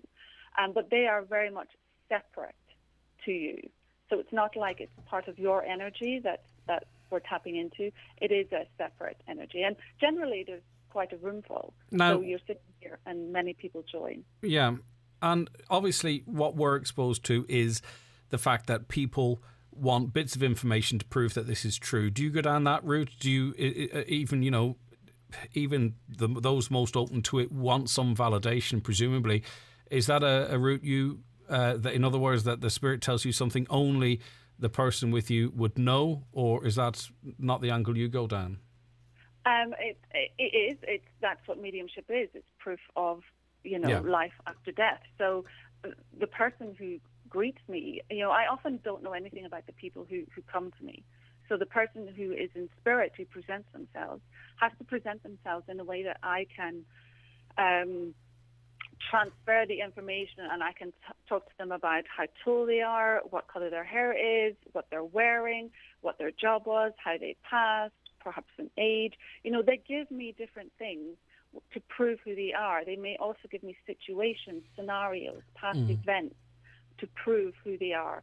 I have no idea. I mean, they can give you random things and you think, what am I saying? Why am I saying this? But it means something to that person. And do you believe the likes of, you know, I can't think of names, John Edwards springs to mind and a few others. There's a young guy in America, he seems particularly good at this. Tyler Henry. Yeah, he's I think 90% of that's his personality and then 10% is perhaps the messages. Like, are these, can you determine if what they're doing is as real as what you believe is as real as what you're doing? I mean, like yourself, I've seen them on screen, so I only know that which you know. I feel that certainly with Tyler Henry, he is very skilled and he has great ability. The Long Island medium as well, she is wonderful too. She seems to be delivering lovely messages.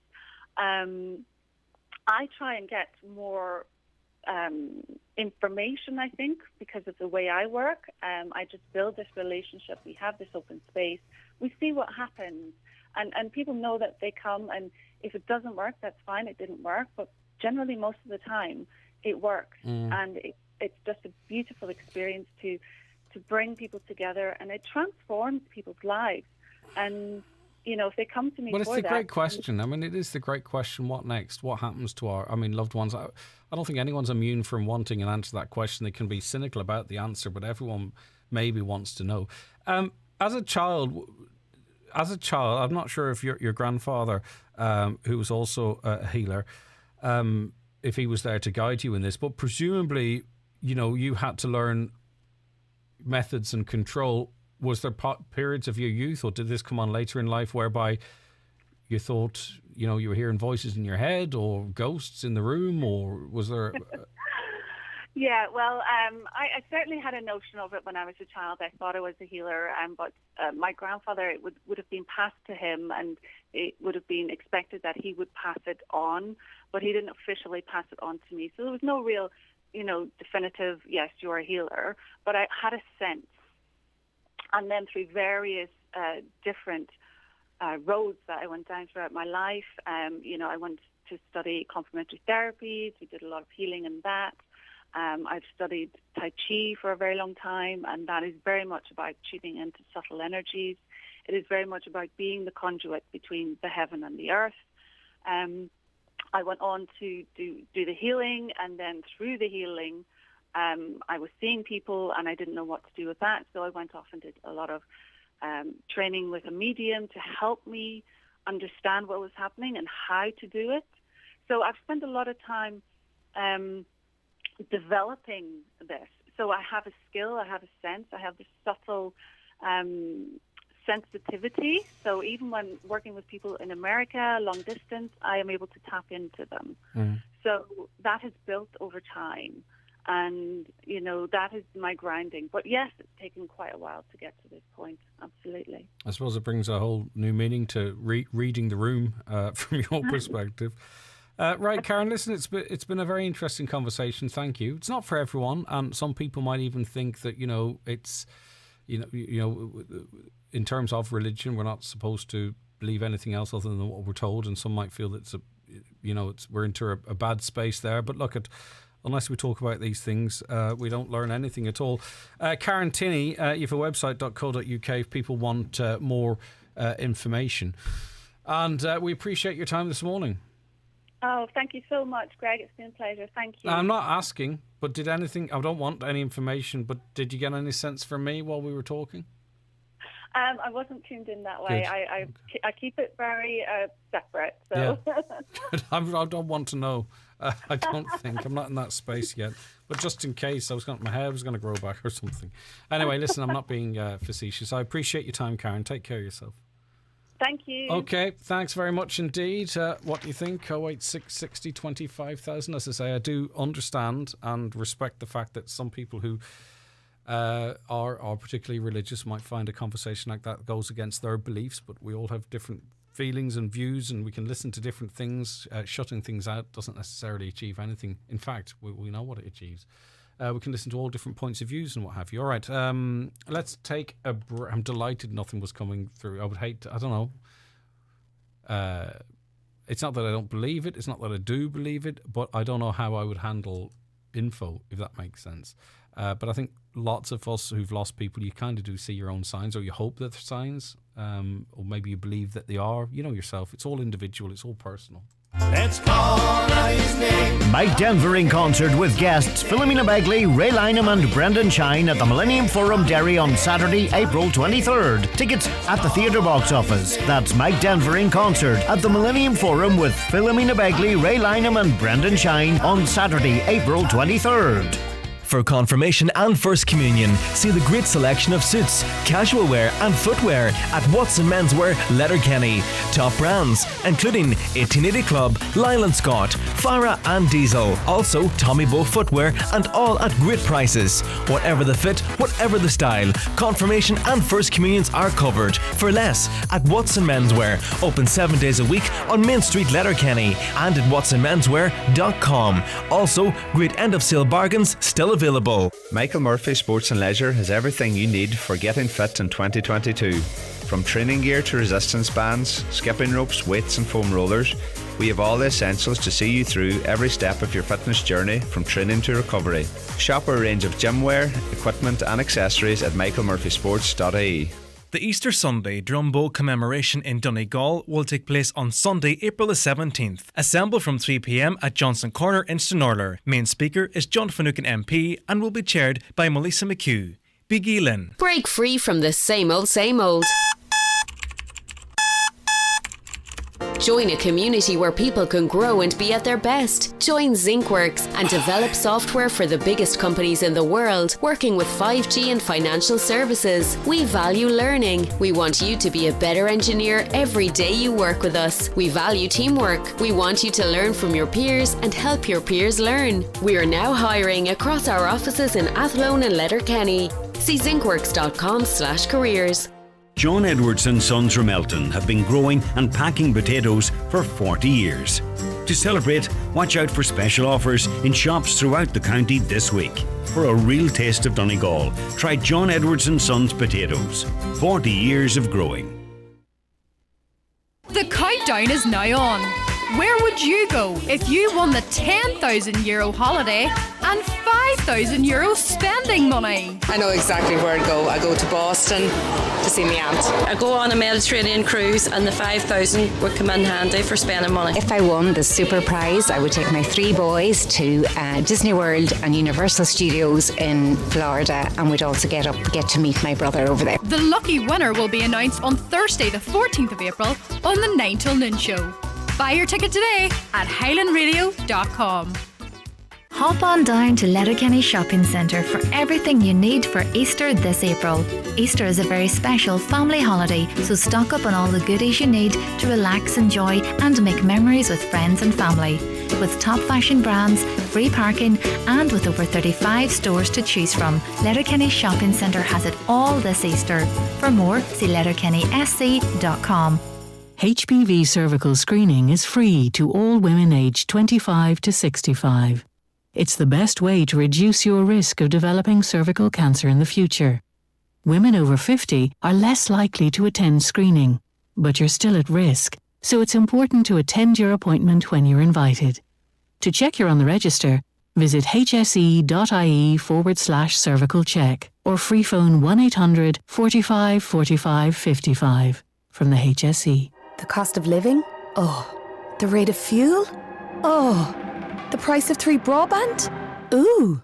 Get 3 months free home broadband with no setup costs on Ireland's fastest 5G network. Only €39 per month after that. But hey, don't just take it from me. Take it from Sinead and Buncrana, who said, "It's great. We've 4 TVs, multiple laptops and PlayStations on the go. I've recommended it to everyone. I give it 10 out of 10. Sign up in our Buncrana store today. 3. For a better connected life. Minimum term and direct debit required. Speeds may vary, subject to availability. Fastest 5G network based on analysis by Ookla of speed test intelligence data Q3 to Q4 2021. See 3.ie. Highland Radio weather updates with Ireland West Airport. Thinking of a sun holiday with the family? You can now fly to Barcelona 3 times weekly this summer with Ryanair and enjoy some of Europe's best family campsites. Ireland West Airport. You're flying. Okay, showers will develop this afternoon and evening, some heavy or of hail. Highest temperatures 12 or 14 degrees. Good morning to Charlie, Philomene, Audrey, DJ, Anthony, Marie, Margaret and Annie and all the rest of you watching the programme this morning on YouTube, Highland Radio Ireland, via our website, highlandradio.com, or on Facebook or on Twitter. It's great to have you all on board. Right. This is something we do every year. It's something that we do 2 or 3 times a year, and for good reason, because no matter how often we issue these types of warnings, still farmers lose their livestock, their livelihood, because of sheep kills. Adrian Gallagher is Donegal IFA sheep chair. I mean, that sums it up, Adrian. We keep having to have the conversation because the problem simply won't go away. That's true. Yeah, that's true. Yes, yeah. It does happen every year, and it's I suppose what dog ownership comes responsibility, and people need to be mindful when they choose a dog as a pet. I suppose I mean the AFA policy is there's no dogs allowed on hills or farmland. And it's I think we've been driving this message home quite a lot now. I mean, and particularly this time of year, you've got to be mindful as well this time of year as well. A lot of, we'll say, flocks would have had sheep indoors during the winter, and now they're out on the fields with their lambs. So there's a lot more stock now out on the ground, we'll say, Yeah, and just to be clear, a dog does not have to run up and bite a lamb or a sheep for this to be a problem. Not at all, no, it doesn't, Greg, no. I mean, if you have heavily pregnant ewes in a field and a dog even just goes in through the gate and skates in through them, then, I mean, this can cause havoc for the sheep, and it could abort, so, I mean, if every sheep that aborts, then it's a loss of that year's profit on that particular sheep, So with that in mind, should people even walking along side fields with livestock in them or walking through property, I mean, there's no point getting into the conversation of whether they should or not at that stage, but with a dog at heel, that in itself could alarm sheep, I presume.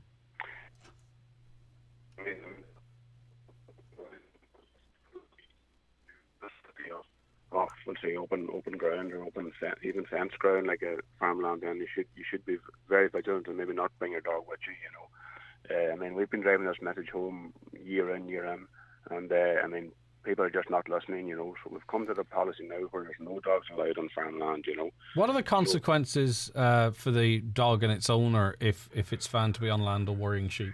Yeah, I mean, at the moment there's legislation there, but it's very old legislation, and the consequences are very light. I mean, I know we've been working with the Minister of Agriculture and the Minister of Environment to try and, we'll say, have more stringent laws and penalties and situ here. I believe in Scotland, I mean, the fine is up to 30,000, I mean, that's quite a hefty fine. And do we know if that's effective, Adrian? Have you talked to sheep farmers in Scotland? Do they have less of an issue with this as we might? Certainly, certainly the numbers of kill have come down quite significantly in Scotland.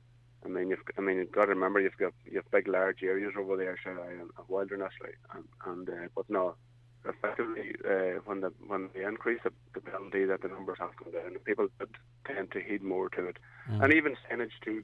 When there's more signage up, and it reminds people, look, we are heading away, going into a direction where there is farmland and there is a potential sheep. But if I have a dog, I mean, obviously a farmer with a legally held firearm can dispatch the dog, I believe, is that correct, if it's found to be bothering sheep or on its land. But also, if I had a dog and, sadly, 5 of your animals were lost, am I liable? Yeah, you would be liable, but I mean, it's very hard for a farmer to prove that it was your little pet that done it. Yeah. And I suppose what legislation has come in the last number of years is all dogs need to be microchipped and registered on a database. I mean, there's a very, very low uptake of this at the moment, But I mean, you are legally obliged to do this. So I mean, if there was a dog, and causing havoc on the field, and it was put down by the farmer, I mean, we could trace the owner back if it was microchipped, And we're not talking necessarily here about Dublin Pinchers or Staffordshire Bull Terriers. This could be a little terrier or a little lap dog. You know what I mean? Yeah. To the sheep, they're all have the same reaction. And listen, we're coming into Easter, and lots of people will be out and about. People visiting the area or visiting other areas, and it's just a case of thinking. All right, then. Listen, Adrian, thanks for your time this morning. Thanks very much. All right, take care of yourself. That's Adrian Gallagher. Adrian Gallagher, who is a Donegal IFA sheep farmer as well. Right, there are literally dozens, by the way, of comments that we didn't get through, particularly on the issue of turf, on the issue of mediumships and others. We'll start the programme off tomorrow, early on in the programme tomorrow, and catch up on some of those. So rejoin us, will you, tomorrow morning from 9. But that's where we have to leave it for